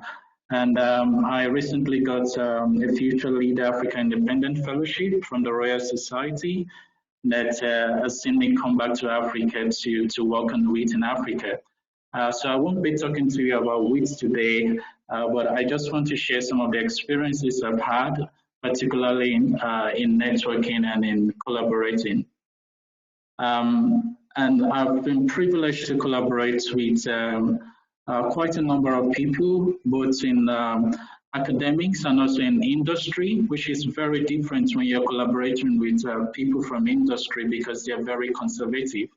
And I've worked with people across many different continents and different cultures and institutions as well. And I've been able to pick up some tips from all of these collaborations. So these are some of the things I would love to share with you. But most importantly, what I want to do is to stimulate discussion and to learn from your own experience as well.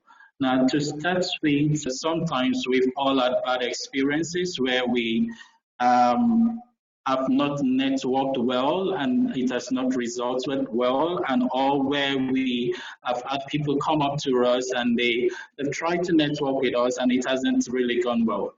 And that leaves sometimes a bad taste in your mind, your mouth. And so what I want to do today is to go through some of the things we shouldn't do when we're trying to network, and some of the things we should try to do when we're trying to network. And then I'm going to go into collaboration as well. So let's leave that video aside. It's a pity it hasn't worked well. I can send you the link and you can watch the video yourself. It's a common mistake that most of us make when we're trying to network. So I'm going to leave the video aside, maybe take away all the video references I have in the presentation. But let me start with some of the myths about networking and collaboration that we have. And if you're struggling to hear me or to see the slide, just write something on the comment box and I'll be able to respond to you. And so one of the myths we have about networking and collaboration is that it's all about social media and it's all about the connections you have on LinkedIn and Twitter and Facebook and Instagram and many of the other social media networks that we have. And while these to an extent might be true, it's not entirely true. Now, I did a little bit of exercise and I just tried to look at some of the famous people in science that you know. So many of you have probably heard of Jennifer Dowders. So she was one of the first person that developed the CRISPR-Cas9 technology. And I just went to LinkedIn and I wanted to find out how many followers does she have on LinkedIn. And I was surprised that she only has less than 120 followers. And then I took another scientist in my own field, one of the godfather of genetics in my field, in a sense. So he's a person you would always want to work with, someone you would always want to go to. He's an authority in the field. Whenever he gives a presentation, everybody wants to be there. And I looked at the number of LinkedIn connection he has perhaps less than 100 as well. But these are people that have lots of collaborations and they've achieved a lot in their work. So I think the first thing we need to bust is that networking and collaboration doesn't always relate or correlate to the number of connections you have on social media. There is a lot to do after that. And we're going to talk a little bit on that as we progress. Another myth about networking and collaboration, which I want to bust, is that it's all about talking and it is only for extroverts. Some of us might have problem networking because we feel that we are introverted. Personally, I am one of those person that is introverted, so I tend not to talk too much. And sometimes if you feel you're introverted, you feel that networking is not for you. So I was around when Santi was presenting earlier on, and I noticed that the number of us actually on this platform are introverted. And sometimes you feel, maybe I just don't want to go to that meeting because I don't want to talk to people. I was speaking with a group leader in a very famous institution some times ago. And this is a group leader that has been very successful. He's won so many grants, millions of pounds. And he told me that he always feared going to a meeting, to a scientific meeting. It's like hard work for him. And one of the reasons is because perhaps he's introverted and he thinks networking is not for him. But that is not always the case. So if you are an introvert, it doesn't mean you cannot network. If you're an extrovert, it doesn't mean you're better at networking. So it's not just about talking. It's importantly about what you say. So sometimes you feel like this, like for me personally, sometimes when I don't talk all day, it might seem like the best day ever. But I'm just going to tell you some of the things we can do to maybe come out of our shell and just try and approach people and network, especially in the field that we're working in science. And I think this will be really, really useful for us in the long run. Another myth about networking and collaboration, which I'm hoping to bust today, is that it's only about north-south interactions. So some people feel that if you are not talking with someone from the US or someone from the UK or someone from Europe, you're not networking. If you are not talking from someone across a continent from you, you are not networking. And I think this is some of the things that has held us back a lot in Africa, that we do not sort of network internally. If I was to ask you on this platform, how many African countries have you actually visited compared to countries you visited outside Africa? There is a good chance that you might have perhaps visited more countries outside Africa than internally on the continent in Africa. So networking is not just about north-south interactions, and collaboration is not about just north-south interactions. It's also about how we link up with the people around us. I'm going to be talking later on maybe trying to cross disciplinary boundaries. But I want us to forget this picture, this idea that until you meet with someone from Europe, you are not networking. You might actually need to network with someone next to you in your office or someone down the corridor from you. So this is really, really important, and we'll hopefully touch on that later on. Now, another thing I want to talk about networking and collaboration, especially this myth about networking and collaboration, it's that collaboration is all about charity. And this is really important to stress. So sometimes when we think about collaboration, you could sometimes think of it in the context of what am I going to get from it, rather than in the context of what am I going to contribute to it. Now, both contexts are very important, but collaboration is not just about charity. It's not about someone bringing you to their lab and hosting you. It's not just about someone donating money to you or someone allowing you to use their instrument. I think it's more holistic than that, and it involves several things. But importantly, it's about you contributing to something and then you eventually getting and gaining something from that interaction. So this is important because I've seen a number of instances where, particularly researchers from Africa, where we tend to beg people to collaborate. It's as if we begging, we want them to just collaborate with us. We just want them to give us that help. I'm going to tell us maybe a different way in which we can approach this later. But importantly, I just want us to agree together that collaboration and even networking is not just about donation. It's not about charity. Now, another myth I want us to break about networking and collaboration is that networking is so easy and is so intuitive. Everybody does it. No, and some of us might think I don't even have to work at it. I don't have to prepare myself for it. No, it doesn't work that way. Maybe for some people it's very easy. Maybe for others it's not so easy. But importantly, we all have to work at it. I think that's one important message I have to point out here. Even if you like talking, if you like chatting with people, if you like working in a team, when it comes to networking, especially in science, we all have to work at it. We all have to prepare for it. I just want to hear from you a little bit. Perhaps just to get your opinion, maybe just by writing in the chat box, if you find networking very easy. So let's imagine you are going for a conference. So what's your immediate thought when you're going for a conference regarding networking? Do you find it something easy? Do you find it something you're looking forward to, something you can't wait to get on with? Or are you a bit reserved? You're not sure how it's going to all go, and you're wondering, what will I do, what will I not do? So perhaps maybe you can just write in the comment box. I just want to have a feel of how we all relate to networking. I'm going to try to open the chat box now so I can see what we are all writing. But you can write in the comment box so that we can all try to gauge what you feel about networking is.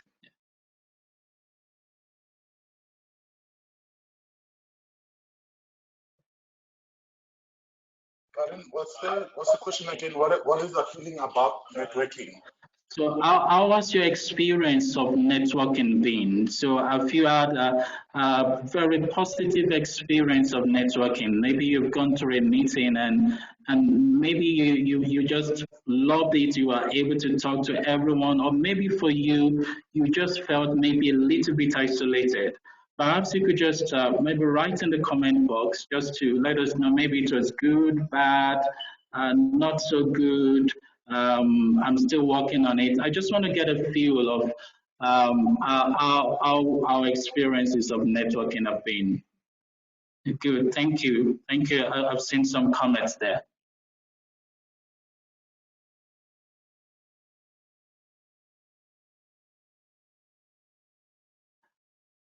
Right. Someone says nervous, and I think that is true. That is true for so many people. Sometimes you feel very nervous and you don't know how it's all going to go. Sometimes you feel, am I going to say the wrong thing? Will someone be offended by what I say? And things like that. Yeah. Someone says it depends. I guess, and I think that's true as well. It depends on the type of people you meet with. There's another response here. It's hard to find the balance between talking enough about what I do and talking too much. That's a really important um, contribution. Finding that balance, when to know when to stop talking and what not to say. That's really important. Thank you very much for that contribution. Someone says it feels funny, like you just want to get something off somebody when you approach them. Yes, it's as if sometimes when you approach some people, it's as if they feel you're trying to get something from them. Sometimes they feel transactional. Yes, it can feel very much that way, yeah. Thank you all for those comments. You can keep your comments coming. Samuel says it's hard to start the conversation. And that is very much true, Samuel. It can be very hard to start a conversation. And the reason I asked for these comments, if we were all meeting physically, I would have asked you to contribute. But the reason I asked for this comment is to show everyone else that networking is not always easy. So maybe you're there, you're thinking some other people know how to network much better than I do. That is a myth. That's one myth that I'm trying to break today, that networking is not always easy. Sometimes you need to work at it. Actually, you have to work at it. So don't feel too bad if you've had some bad experiences. I have had so many bad experiences when it comes to networking. I've said things I shouldn't say. I've maybe been too quiet on a few occasions. But I think my main point here is that you shouldn't feel too bad if networking hasn't worked for you as you hoped it will. Good. Now, so I will bust most of those the myths I would like to break about networking. There are a lot of other myths, but I think these are the important ones that we should get off. Now, I want us to go into to discuss, so what actually is networking and how can you get the best out of networking? And importantly, for me, I think networking is about making connections. So that's the most important thing for me. Networking is about making connections. And that connections could be at many different levels, professional levels, but it should be connections that are natural, connections that are mutual, and connections that benefit everyone. So networking, it's all about making connection. Now, I hope you can all see my slide well. If you have problems seeing my slide, I'm trying to walk through the go-to. This is the first time I'm using it, so it's a little bit tricky, but I'm trying to walk through it. So if you cannot see my slide, just let me know and I'll work on that. So networking is about making connections at many different levels. So when you meet with somebody, it's not about what you're saying per se, it's about how you are connecting with that person and how that person feels about that connection. So that is what is important when it comes to networking. So, and here I have a few levels that you can progress your networking endeavor towards. Now, one of the first things you would notice in most networking activity, it usually starts online. So what you want to achieve is you want to go from this one end of the spectrum where you meet someone online when you are in a social network with someone, to the other end of the spectrum where they actually want to work with you. So you could connect with someone on LinkedIn, you could connect with someone on Twitter, and then you want to progress that connection to a point where they actually work with you. And the truth is that you cannot connect in a meaningful way to everyone you meet on LinkedIn, on Twitter. So at the start of your online connection, there will be a lot of people in your social network, but actually the people you work with from all of that connection might be just a very few number of people. So you want to progress from meeting someone on a social network to meeting someone in a meeting, in a conference, in a workshop, introducing yourself to them. And you want to progress to them knowing what you do, so they can actually tell someone else what you do. And that is very important. That's an important part of networking, because all you need sometimes is a referral from someone else. So just getting someone to know what you do is an important part of networking. And then the next step is that you want to get them interested in what you do. So there's a difference in they knowing what you do and also getting them interested in what you do. And I think finally, you want to get them to work with you eventually. So once again, I'm emphasizing that you don't have to get everyone to work with you that are on your social network. What really matters is that the few people that you can connect with at a professional level that have a shared interest with you are the people that you want to progress through your network. So the main word I want to highlight here is connection. There has to be that connection there. Now, and then now I want to go to some important skills for networking.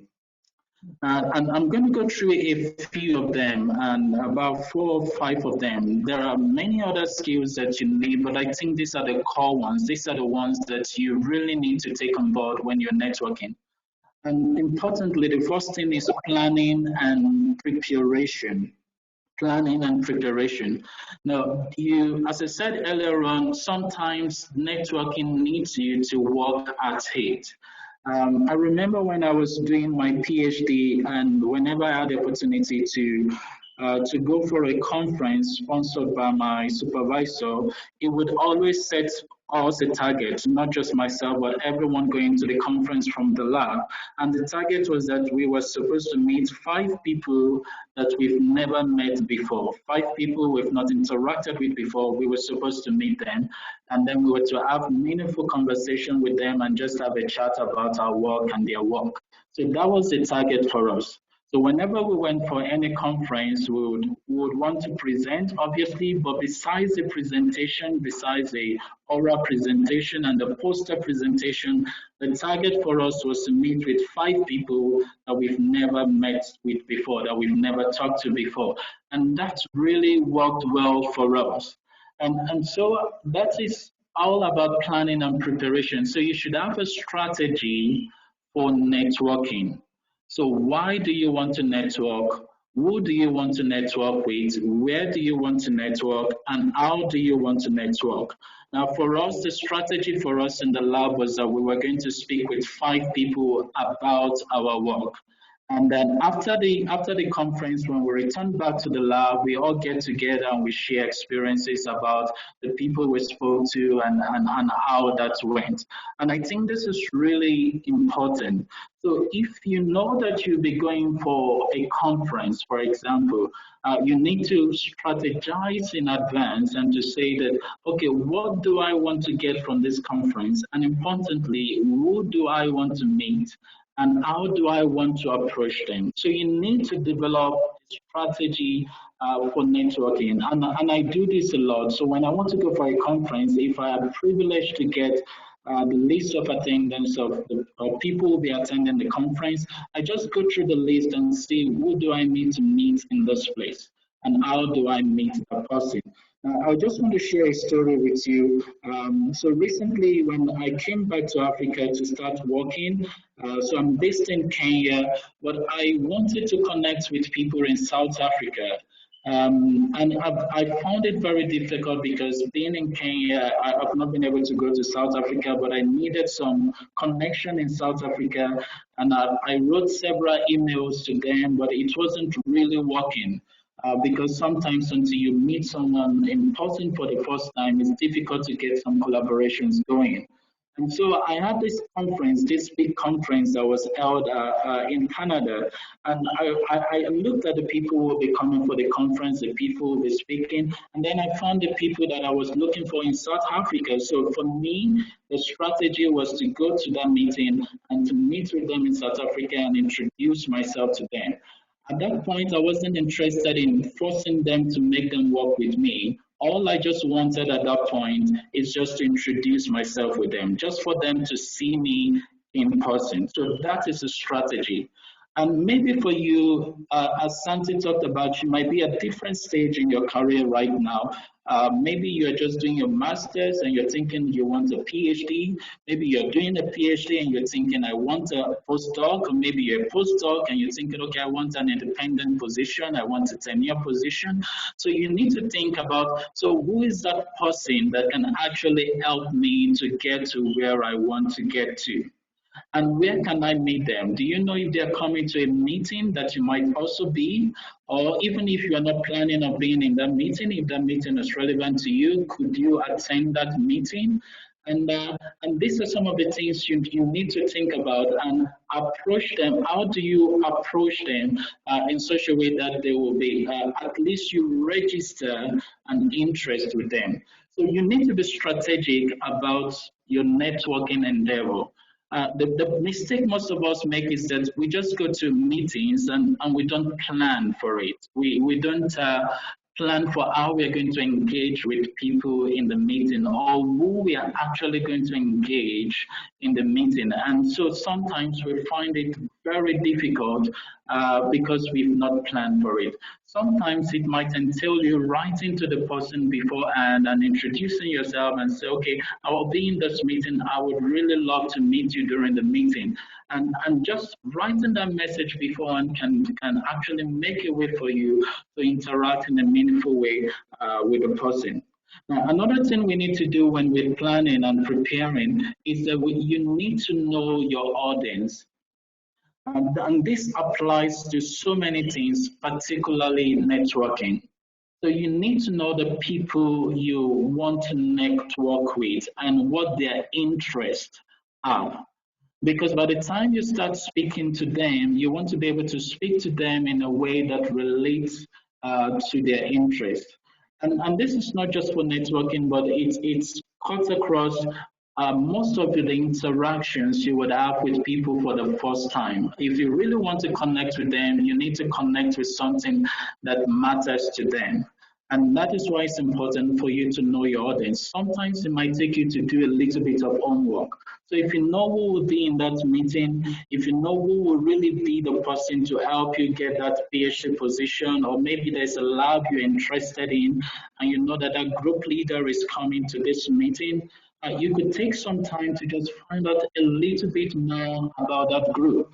And take some time to find out more about their publication, what they've done in the last few years. Just try to find out a little bit more about them. Now, there's another story I would like to share with you, and I think it's a really clever way to network.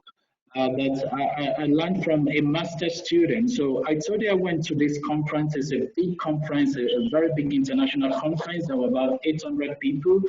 All of whom were working on wheat. So if you wanted to meet anyone in the wheat community, you have to be in that meeting. And there was a master's student that gave a presentation. He was just a master's student. He gave a presentation. And in his presentation, he talked about his work. But as he was presenting it, he was highlighting some of the important works that someone in the audience was doing. And that someone is interested in working, doing a PhD in his lab. So every now and then during his presentation, he was highlighting some of the important work that that person was doing. One, because the work was relevant to the work he is currently doing. But two, he was showing that he actually has been following up on this lab.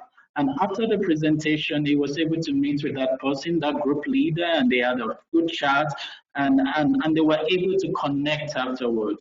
So once again, it's about doing your homework. You need to maybe do your homework. I'm not saying you need to check the list of attendance and then you have to find out who everybody is. It's about targeting those people that you think are necessary for your career stage at the moment, people that you think will be important for you at your career stage, and just finding out a little bit more about them and what they do and what interests them, what's important in their life, and how you can connect with them. And these are some of the things that you can use to start a conversation. So you could walk up to somebody and say, great work, I read your publication 3 months ago about this and that, and I found it very, very interesting. Now, when you approach someone like that, it's difficult for them to turn you away. And then you can then steer the conversation into whichever direction you would like to steer it towards. Now, another thing that is important is that you need to prepare like an elevator speech. So I'm sure many of us have heard of elevator speech. Can I just have a quick show? So if you've heard of elevator speech, can you just give me a yes or a no on the chat box?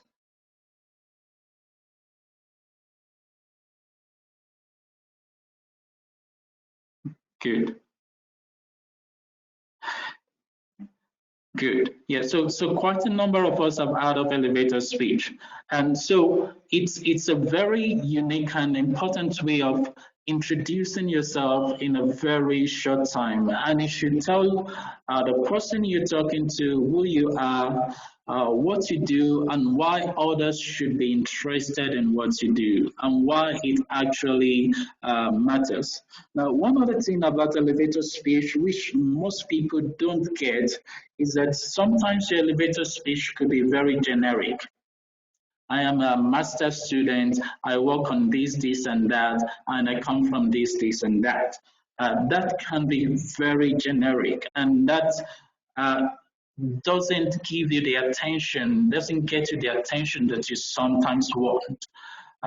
One thing you can do to your elevator speech is to add some attention getters, like maybe add some facts into your elevator speech that the other person might not know, but that might interest them.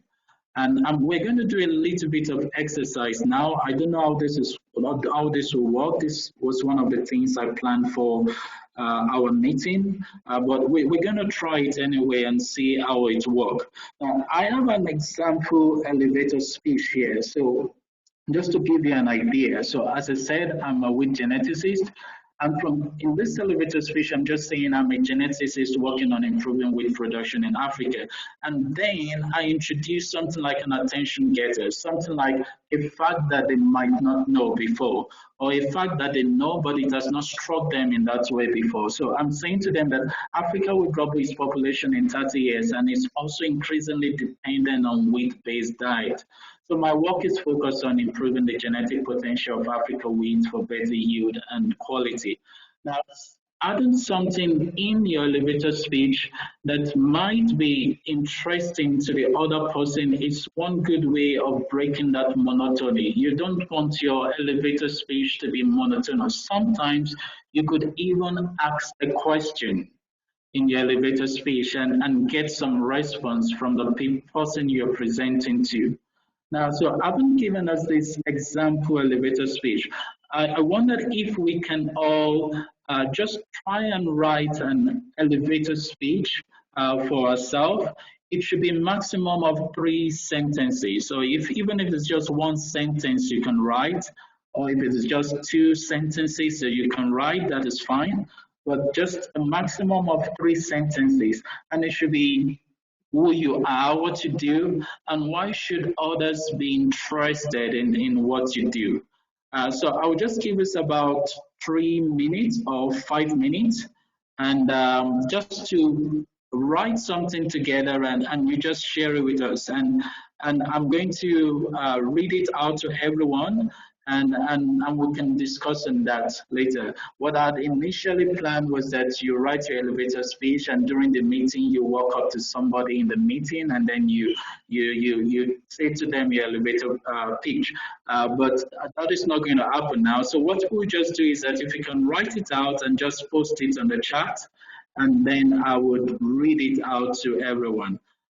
So let me give us about 3. Do we all understand? First, If you understand, if you understood what I said, can you just indicate yes or no?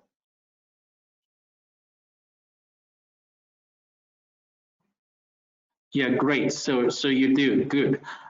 So if you can take maybe 5 minutes just to write 3 sentences. I know this will require a lot more time for you to finish it and to finalize it, but just to get some contributions from you and to get some thoughts, or maybe you even have an idea of how to put an elevator pitch in a better way. You could just write it out and just let us see, and we can discuss about that. So let me give you about 3-5 minutes to do that.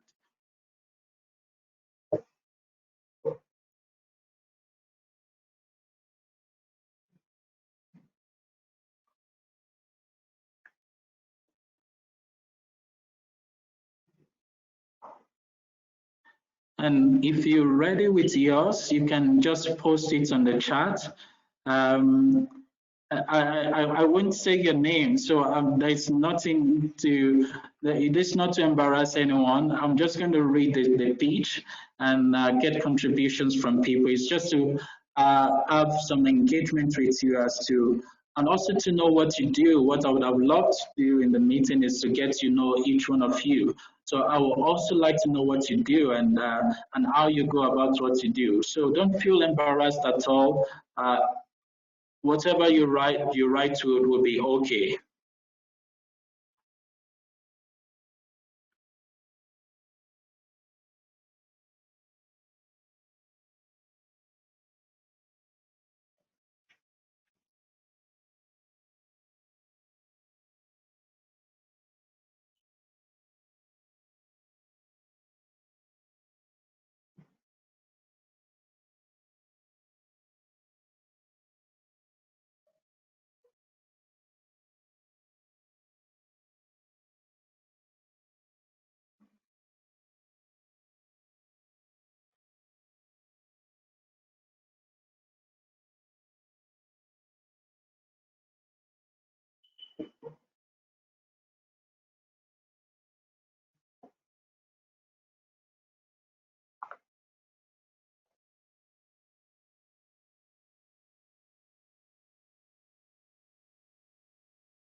So is anyone ready to share with us anything?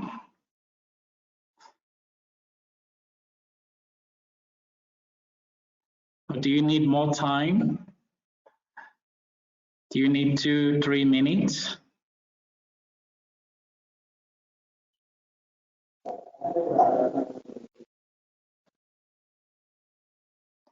Yeah, someone tried. Oh, good. I have an input already.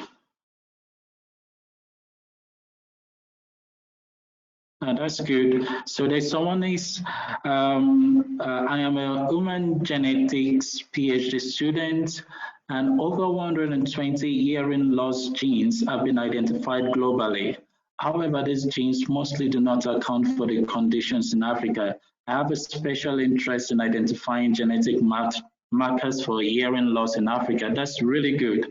I didn't know that 120 hearing loss genes have been identified globally. So that's a good fact for me to know. So we have another one here. I am a bioinformatics training and outreach coordinator for H3Africa, a Pan-Africa-based program interested in studying genetic disease in Africa. I mainly focus on training aspects of the project, such as workshops, online training, as well as career development.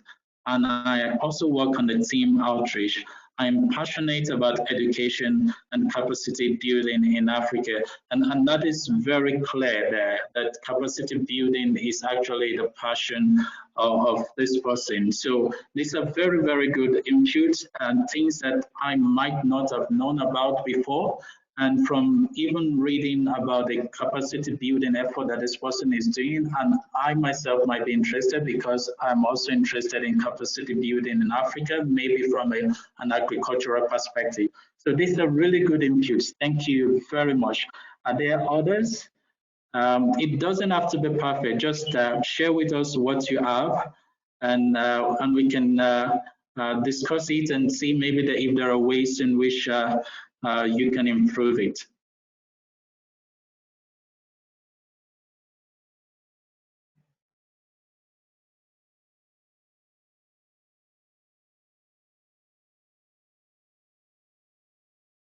Great, there's another one. I'll just wait for one or two more because of our time. We need to move forward, but I'll wait for one or two more. But I have one here already. Thank you for sending. So we have one here that says, I'm a phage scientist working on isolating bacteriophage against Klebsiella pneumoniae. About 10 million deaths globally by 2050, which would be indeed greater than any other disease. My focus is to isolate phages and explore their potential as an alternative to antibiotics. That's really good. Thank you very much for that. I didn't know there are 10 million deaths globally by 2050. Is this from that pathogen? That's what's not clear in that. I don't want to say the name, but it's not clear whether those deaths are mainly from this pathogen. But if they are, that is a really interesting fact to know. So you're putting your work into context. I think that's the important thing about this attention getter. You're putting your work into context so that other people may know. And from this short elevator pitch, I can easily connect this person with someone working in my institution that is also using phages to explore as an alternative source of antibiotics. So that's very good and very clear. I have two more here. I'm going to read them quickly and then we'll move on. I am Melik from Tunisia. I have an animal husbandry background and I switched to molecular biology and parasitology. Now I'm a postdoc with H3Africa project focusing on bioinformatics and capacity building in Tunisia and Africa. So thank you, Melik, for that. Lastly, I will just read the last one. I am an infectious disease geneticist. Some people living in the same environment fall ill, but others don't.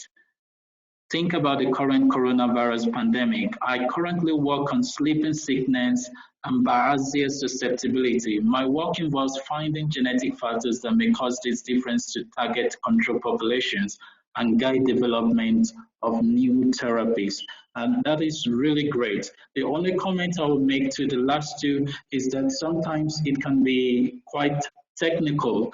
And so maybe in your elevator speech, you could try and avoid some technical terms, except if you know that the person you're speaking to is in your field and would understand what you're really saying.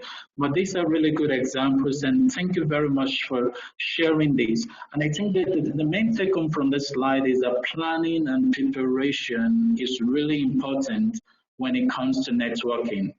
Before you go to any meeting, try and find out who will be there and who do you want to meet with, and try to know more about them. So we're going to move on now. Another important skills for networking is active listening. Now, some of us might think networking is just about talking, but actually networking is about active listening. So you need to listen to others and show that you are interested in what they are saying. So you need to show that you really want to know what they are doing and you're really interested in them. Now, another mistake and pitfall that we fall into is that we're sometimes too hurried to make an impression. So we want to make, especially if it is someone that you really respect or admire in your field, sometimes you want to make a good impression almost immediately. And so you tend to be forceful in your conversation. So I want you to tone that down and learn to be an active listener. And there's difference between active listening and passive listening. So passive listening, you're just listening, you're not giving any feedback. But with active listening, every now and then you give some intelligent feedbacks. It could even be a nod to show that you are hearing them, you're understanding what they're saying, or it could even be a question that you throw back at them related to what the person has said to you. So listening is perhaps one of the most important things about networking. So it's not just about talking, it's also about listening. I wanted to show us a video of how not to network, especially in relation to listening. What I'm going to do, because of the network problem, internet problem, I'm going to paste the video in the chat, the link to the video in the chat, and then you can actually watch the video yourself and just get to see what I mean. It's a very bad example of how to network because the culprit in this video per se did not allow the other person any chance at all to speak. So it was almost like a monologue. I would really recommend that you all watch that video. I've posted the link in the chat so you can watch it at your own time. So active listening is an important part of networking. Now, another important part of networking, which I really value a lot, is about understanding the value you offer. And I'm going to explain this. And don't worry, I'm not going to be playing any movie of the Black Panther, but it's quite important that you understand what you have to offer in any conversation. And now the reason I have this character from the Black Panther here with this rod is just it's a reference to a story that some of us or most of us might be familiar with. Sorry for sharing this from one of the religious book of Moses, and Moses who has a rod in his hand. And the question was asking, what do you have in your hands? So what do you have to offer? And some of us are quite familiar of how the plagues that were said to happen in Egypt, and Moses, how he used his rods to do all of those magic and the likes. And I'm not saying that we have a black Moses at all, not by any stretch of our imagination. But what I'm trying to bring out from here is that what do you have to offer? What do you have in your hand? Now, in every conversation, especially when it comes to networking and collaboration, it's not just always about what the other person has to give you, but what you can also offer, knowing your value. And some of the things you could offer could be in terms of some of your knowledge. Maybe in a conversation, someone talk about a field that you're familiar with, and you have knowledge in that field. That could be something you have to offer, and even your skills and connections. Or maybe it's, you know, someone who can help the person you are talking to. That is a connection that you can make to the person. Now, other things that you can offer could be your samples. So maybe you have some data, maybe you have some papers or some manuscript. Now, these are very valuable things that you can offer. And you shouldn't underestimate the importance of having good samples or good data or good paper. There might be someone there in that meeting that might be looking exactly for what you have to offer. So you need to know not just what you want to get from somebody, it's importantly, you need to know what you have to offer yourself. You need to know the expertise or the skills that you have to offer. You don't have to be the big shot in your network, but even with the little work you're doing, you might have something valuable that you have to offer. So before going to any meeting or even in any conversation, try and think about what value do you have to offer to that person that you're talking to. And that would actually help you to reach a connection that you wouldn't otherwise have reached if you were just waiting on getting something from people. And also importantly, it's important for you not to promise what you cannot offer. If you have to seek your supervisor's permission to do that, and then you need to get your supervisor's permission first before you actually offer anything. So it's important for you not to offer what is not within your control jurisdiction. I've been privileged to enter into collaboration with people because of some of the things that I have to offer. Sometimes it's not just my skills. Sometimes it may be a sample that I have or a data that I collected some time ago and I've not been able to work on it. But this person can actually work on it, and I'm able to share that data with them. So you need to think about what it is that you can offer to somebody. And once again, these don't have to be very big things. It could be small things that are in your possession that you can actually offer. And sometimes maybe the best thing you can offer that person you're talking to is to connect them with another person. That might be the best thing you have to offer, but that is still a meaningful connection. Now, the other thing I want to talk about when you're working towards networking is to make sure to get your conversation etiquettes right. This is really important. So you will notice that when I'm talking about networking, I've been talking about networking in person. Here, where you are in a meeting or you're in a workshop or you're meeting someone for the first time. I'm still going to talk about networking virtually, in a short while. But this is really important that you try and get your conversation etiquette right. I see this go wrong so many times, and I myself have been a culprit too. There are times where I've gone to a meeting and I really want to see somebody, and instead of me waiting for an opportune time, and I just go and sort of like stop them while they're conversing with somebody else. Maybe I stand over their shoulder. I just wanted them to know that I am waiting for them and I'm impatient. I just want to see them. And I've learned from that experience, I've learned that that's not the best way to do it. There are other ways to do it.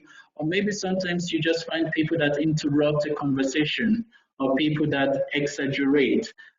Just because you want to make an impression. So these are some of the things that you need to watch out for. Importantly, also try to respect people's personal spaces.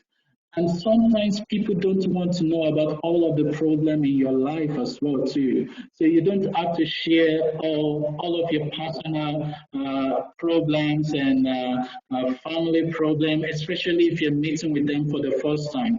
I don't have time to go through all of this and to talk about all of them, but these are some of the conversation etiquette, especially when you're meeting people from a very different culture. So when you go to a conference, an international conference, people will come from so many different cultures and they have their own ways of doing things. And you need to be recognize that, you need to recognize that and be mindful of that and try to just get your etiquettes right. The important thing is that you don't want to be too forceful or you don't want to appear too forceful to a person. There will always be an opportune time to connect with somebody, so you don't have to force things. Now, I'm mindful of time, so I'm going to speed up a bit. And the last thing I want to talk about networking before I move to in-person, before I move to maybe networking virtually, is that it's important for you to follow up your networks. So this is perhaps the most important skills about networking. Once you meet with somebody in a meeting, the truth is that they're going to meet with several other people. They're going to meet with maybe 30 or 40 other people, and it's difficult for them to remember the conversation they've had with you. Now, it's important for you to follow up your network. Maybe you can write a follow-up email to them, just introducing yourself once again and saying it was a pleasure meeting them. Now, all you just want to do is to register yourself in their mind so that they remember you. And this is important because networking takes time. You don't always see the benefits of networking immediately. It may even be 3 years or 5 years after your first meeting with that person that it's going to reap benefits. Remember, these are the people that might review your paper. These are the people that might review your application for a position.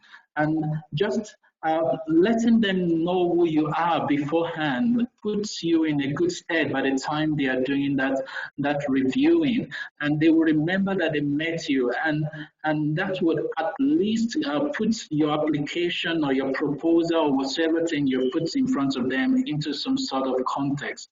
So networking doesn't always reap benefits immediately, but over time, it's actually very, very useful. So what you want to do is to make sure that you follow up your network. It could even be by tweeting or about your meeting with them, or by commenting on their post or things like that. So that is really important.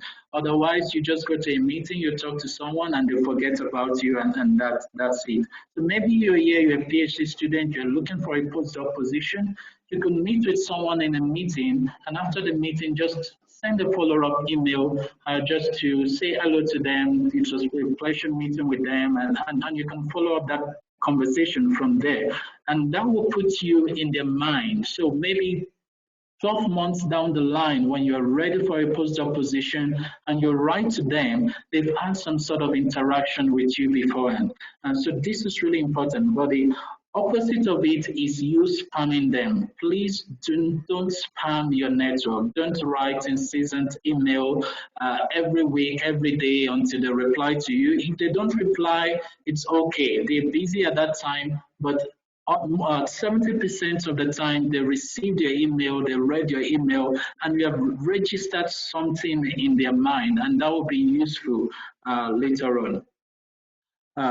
I want to go on now to networking virtually, particularly on social media, and also maybe via email. Sometimes you don't have the opportunity to meet with people in person. Sometimes you have to network online with them. And so what do you have to do in that situation? I think one of the first things you need to do is you need to have an online presence. And I've written a question here. What does Google say about you? So let me ask you a quick question. How many of you have Googled yourself before? Just a yes or no answer. Have you Googled yourself before?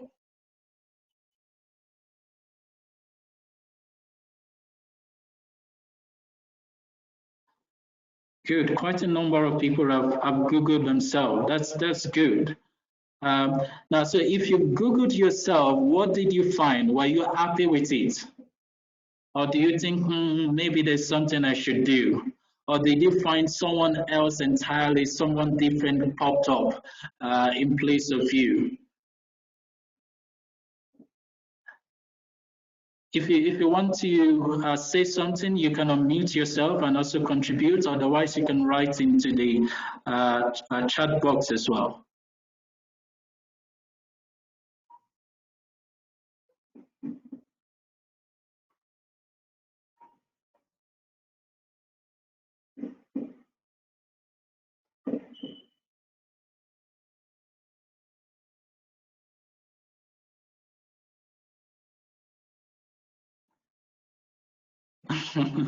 Okay, there's an interesting comment here. Someone has suggested I should Google his name and then give him my feedback. That's an interesting comment. That's good. I think I'm going to take that offer up. Maybe not immediately, but I will give you my feedback. But what I'm trying to say here is that every now and then it's important for you to Google yourself. It's not you being proudful. You just want to know what do others see about you. What do others see about you? So that's what you want to know. And that's really important for you to know that beforehand, so that you have the control over the branding that you put out there. And so you need to enhance your professional profile. It's important for you. I know a lot of us are on social media, LinkedIn, Twitter, and the likes. If you're not, I would encourage you to get at least one, or get on at least one of those platforms. You don't have to be on all of those platforms, but get on at least one of those professional platforms. And if you're on this professional platform, spend some time to update your profile. Some of us just feel updating our profile is very trivial. We'll do it later. We just put our photos there. I think it's really important. You can even decide to spend a day, and just that day you want to update your profile.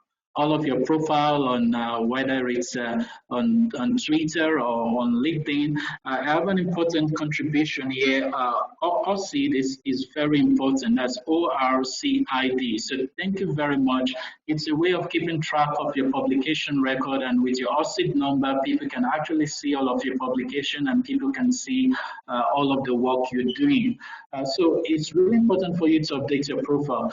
And be mindful of what picture you put out there, especially on your professional platforms. Now, I don't know if you can see the photos I put on here. These are photos of people having fun. It's okay to have fun. Yes, please do have fun, but don't put these on LinkedIn.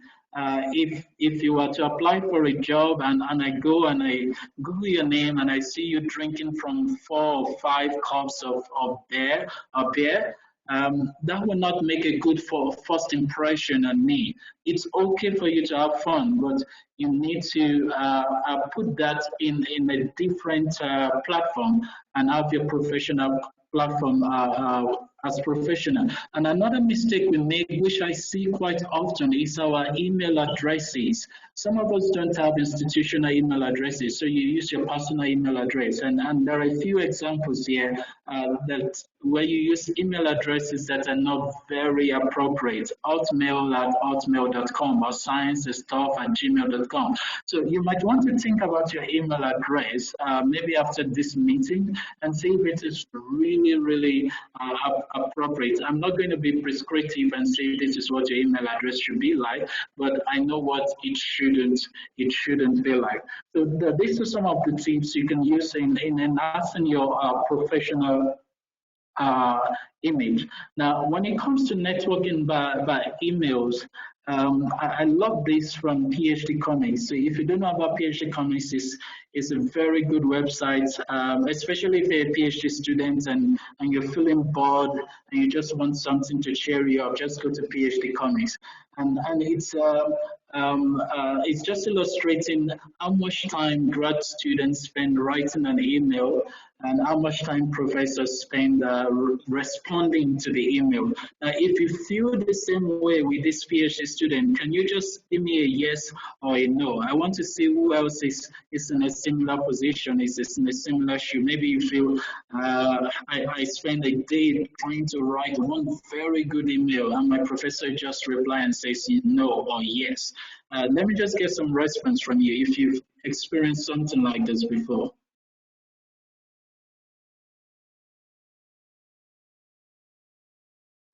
Yes, Celestine has experienced something like that before. That's good, and I think it's an experience that many of us have had at one point or the other in our career. We spend time a lot writing, and then we get very short responses. Now, what I want to bring from here is that it gets easier as you go on. The time you spend writing those email, they are not wasted, because especially if you're writing to someone for the first time, you want to make a very good first impression in your writing. It doesn't matter how short the response you got is, but at least you've made a very good first impression. And as you go on as well too, you get to gain some skills on how to make your email succinct and how to write a good email at very good time. But it is not a problem. Don't feel too bad about it if you find yourself spending too much time on, especially if you're just starting off in your science career. But sometimes the only way for you to network with people or to connect with people is by email. And I want to share maybe a few things. Because of time, I'm going to move very quickly. I want to share an example email that we wrote. This is a collaboration that I'm quite happy and proud of. It's someone I wanted to work with when I was still doing a postdoc in the UK, but the person was in the US, and they have some materials that I want to use, but we have a method that we've developed that we think could be useful to them. And we try to introduce ourselves to the person and just give a context to what we're doing. And importantly, this is also referring to what I was saying earlier on about understanding the value you have to offer. So importantly, we wrote to the person and say, we have developed these, we have these, and then we told them that we know you, in view of the work you are doing, you have these resources. We thought it might be a good idea for us to collaborate together. So there are a few things here that I really want to point out, and I think the most important thing is that you have to show the value you offer, especially when you want to connect to someone by email. We didn't just write to this person and say, oh, we saw your work and we love your work and we know that you have some resources. Can we just get those resources, please? That is not a collaboration, that is a request in a sense. But if you want to network with someone in the view of collaboration, you need to show what value you offer and then show how your work can contribute to them. And it's not just in terms of collaboration in terms of research. Maybe you're looking for collaboration for capacity building, you want a PhD position. Once again, you need to show what value you offer, what's about you that should interest that person you're writing to. So it's not just about you going into their lab, but what do you think you can contribute into their lab? So these are some things that are really, really important. And it's also important for you to avoid colloquialism. I hope I got that right. Now, I've seen this a lot in many of our interactions in social networking, where we are quite colloquial in our language. So this is an actual, what I've pasted here is an actual email that was sent to a colleague of mine. This is Brandon Wolfe. He has so many science papers and someone wants to work with him and sent him this email. So this wasn't made up, it's an actual mail. Good afternoon. Hope that you are plucking the flowers from the beautiful garden in your compound and the likes, and that this letter meets you in good health and spirit. Now, you don't want to do that when you're meeting or writing to someone for the first time. Maybe if you're very familiar with them, then maybe you can do that. But these are some of the pitfalls that we have to avoid. Now, lastly about networking, is that you also want to look for opportunities to network across disciplines. This is really important.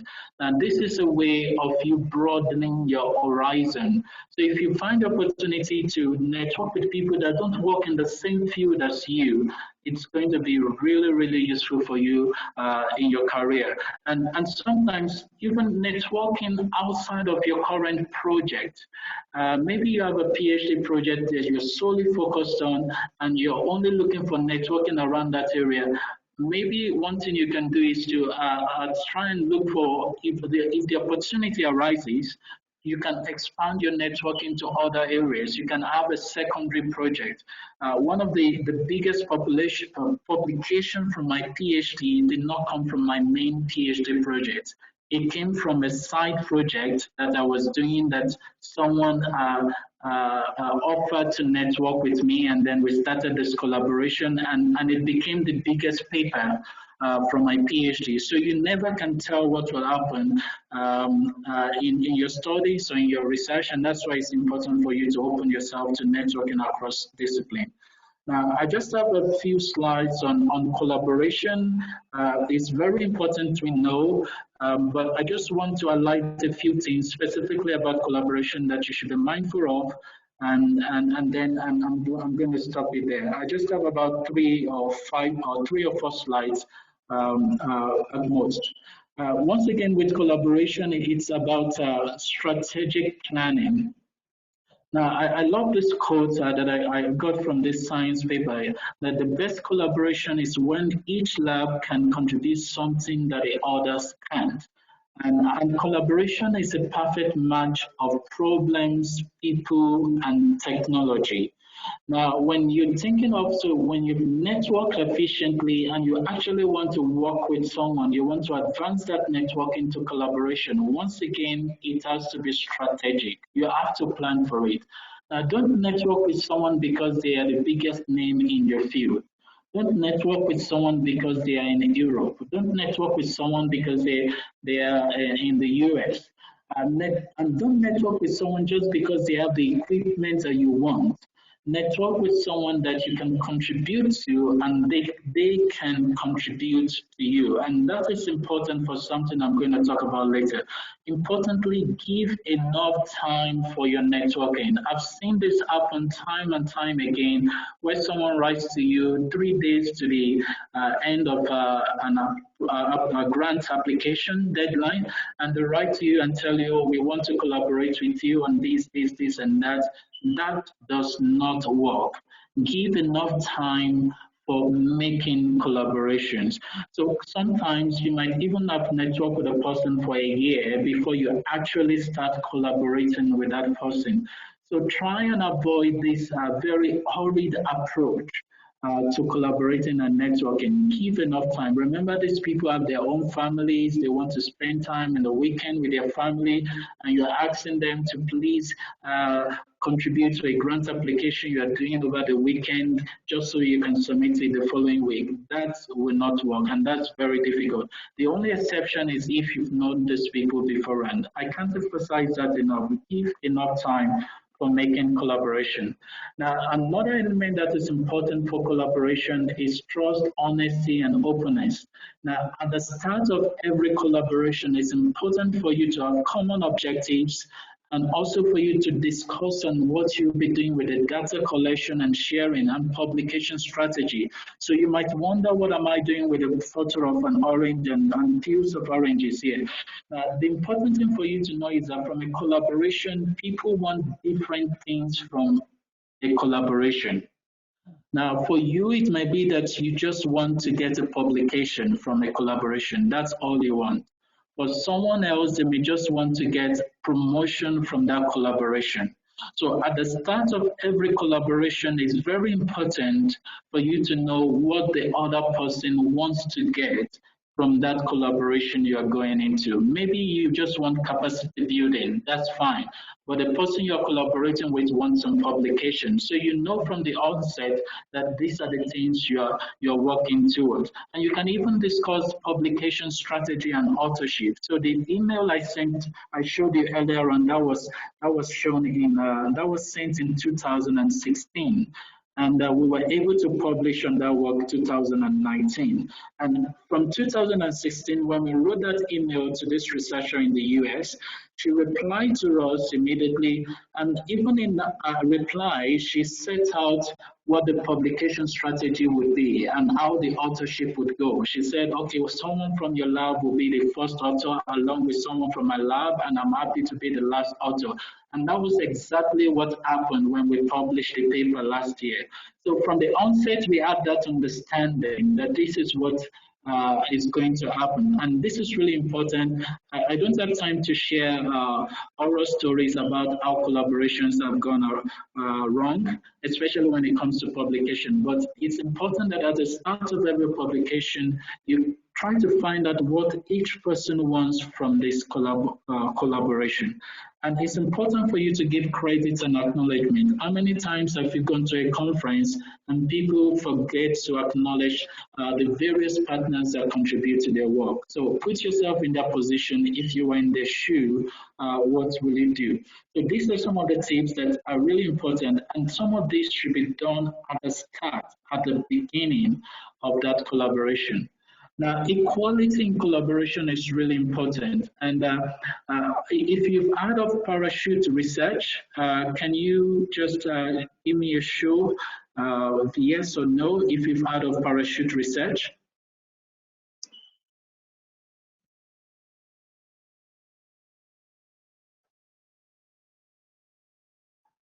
No. Okay, someone hasn't heard of parachute research. Okay.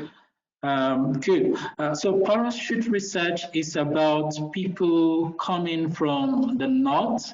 When I say the north, the global north, and they come to Africa, they come and just get some samples from Africa, or they get some data from Africa, and then they go back to the global north and analyze the data, and then they don't acknowledge the people who contributed that data. Someone is calling it helicopter research. So it's helicopter research as well. That's good. Yeah, whichever way we call it, it's the same idea of people coming in from the global north and then coming to get some data or some samples, and they go back to their country and they do some research on it, and they don't acknowledge you. Or even worse still, they acknowledge you, but just as a sample collector. They put you somewhere in the middle of the authorship list, right in the middle, that, and you're very grateful for that. That is good, but I think we can advance from that. We can advance beyond that, particularly in Africa. We should be able to have some equality when it comes to collaboration. And this comes down to what I was saying earlier on as well. Know what you offer. If you don't understand the value of your contribution in a collaboration, it's easy for you to be sidelined. But once you understand the value of your contribution, once you understand how valuable those samples you're contributing are, how valuable the skills you're contributing are, the data you're contributing, how valuable they are, then you can have an equal footing with the rest of the collaborator. And these are some of the things that you could even discuss at the start of your collaboration. So this is a big problem in Africa, but it's something that you need to be aware of, especially when you're collaborating with the big shots in your field, like the very important people in your field. And maybe that's something you need to be mindful of. Maybe you don't always have to collaborate with the most famous person in your field. Maybe you need to collaborate with someone at the same career stage as you. It's all about strategic planning. And once again, and the other thing, I think the last thing that is I'm going to mention here is about effective communication. So collaboration, you should know it's about relationships. And relationships cannot be established without communication. Now, I like this picture that I have here about two people talking to each other, but the way they've arranged the information in their head is quite different. And you need to be able to come to common terms where you both understand each other. So especially if you're collaborating across country, communication becomes very, very important. And this is some of the things that I think you need to be mindful of when you're communicating, that it should be regular and proactive. And what I mean proactive here is that you don't have to wait for your collaborator to ask you for something before you always communicate with them. You should be proactive in your communication. There's nothing as good as having a responsive partner in a project, a partner that is responding promptly to email, and when they say they're going to do something, and if for any reason they cannot do it, they are the first person to let you know that they cannot do it, because they're quite proactive. They are not waiting to be reminded before they actually do this thing. And this is really, really important. So the supervisor I worked with for my PhD and postdocs, he had lots of collaborations across all the continents, and I discovered that one of his secrets to this collaboration and to keeping this network is that he was quick with his email. Even when there are challenges and problems and there are things he was supposed to deliver, he couldn't deliver, he would just write to let them know there is a problem, we are working at it, and we are going to solve it. And it gives people on the other side the confidence that you are doing something, you are active, and you can be trusted and things like that. And so this is really important when it comes to collaborating across countries, across continents, that you should keep your communication constant, proactive, and it should be driven to certain resolutions, and you should summarize those resolutions and try to remind one another. Importantly, communication should be open. You should have frank discussions about your collaborations. And this can only be achieved if you have networks that are actually mutual and natural. And that is why I want to emphasize, perhaps to end there, is that networking is about connection. And when you build on that connection, you're going to have productive collaboration. So they're all linked together. So when you network, you connect with people.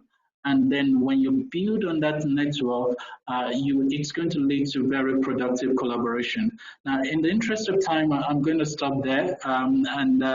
Perhaps maybe we might have time for 1 or 2 questions, or if you were not able to ask those questions, you can maybe share this on the chat box, and I can share my email address.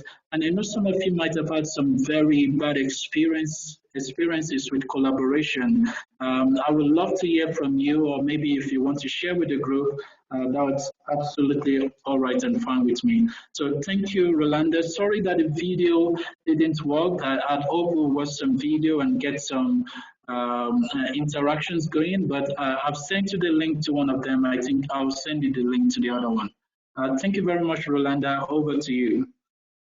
Thank you so much, Olusei. I think we all got some very valuable tips and strategies on networking. It makes me even rethink my networking strategies.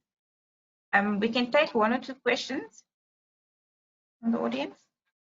You can even type out the question.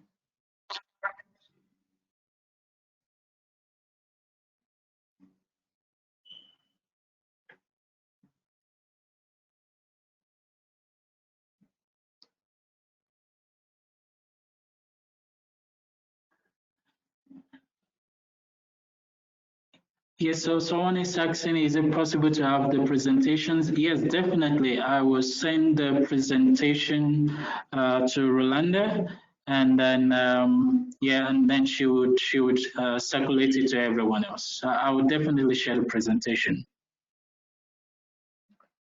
All right. Thank you so much, Olusei. I think we run out of time now because we have another meeting coming up. But thank you also for everybody who joined. I'm very grateful for all the fellows that were on the call and for you for availing yourself for this very informative presentation. Yeah, great. Thank you. It's a pleasure to be here, and thanks to everyone for staying back. Hopefully we get to meet in person at some point. Yes, I hope so too. Thanks, everyone. Have a good afternoon. Bye.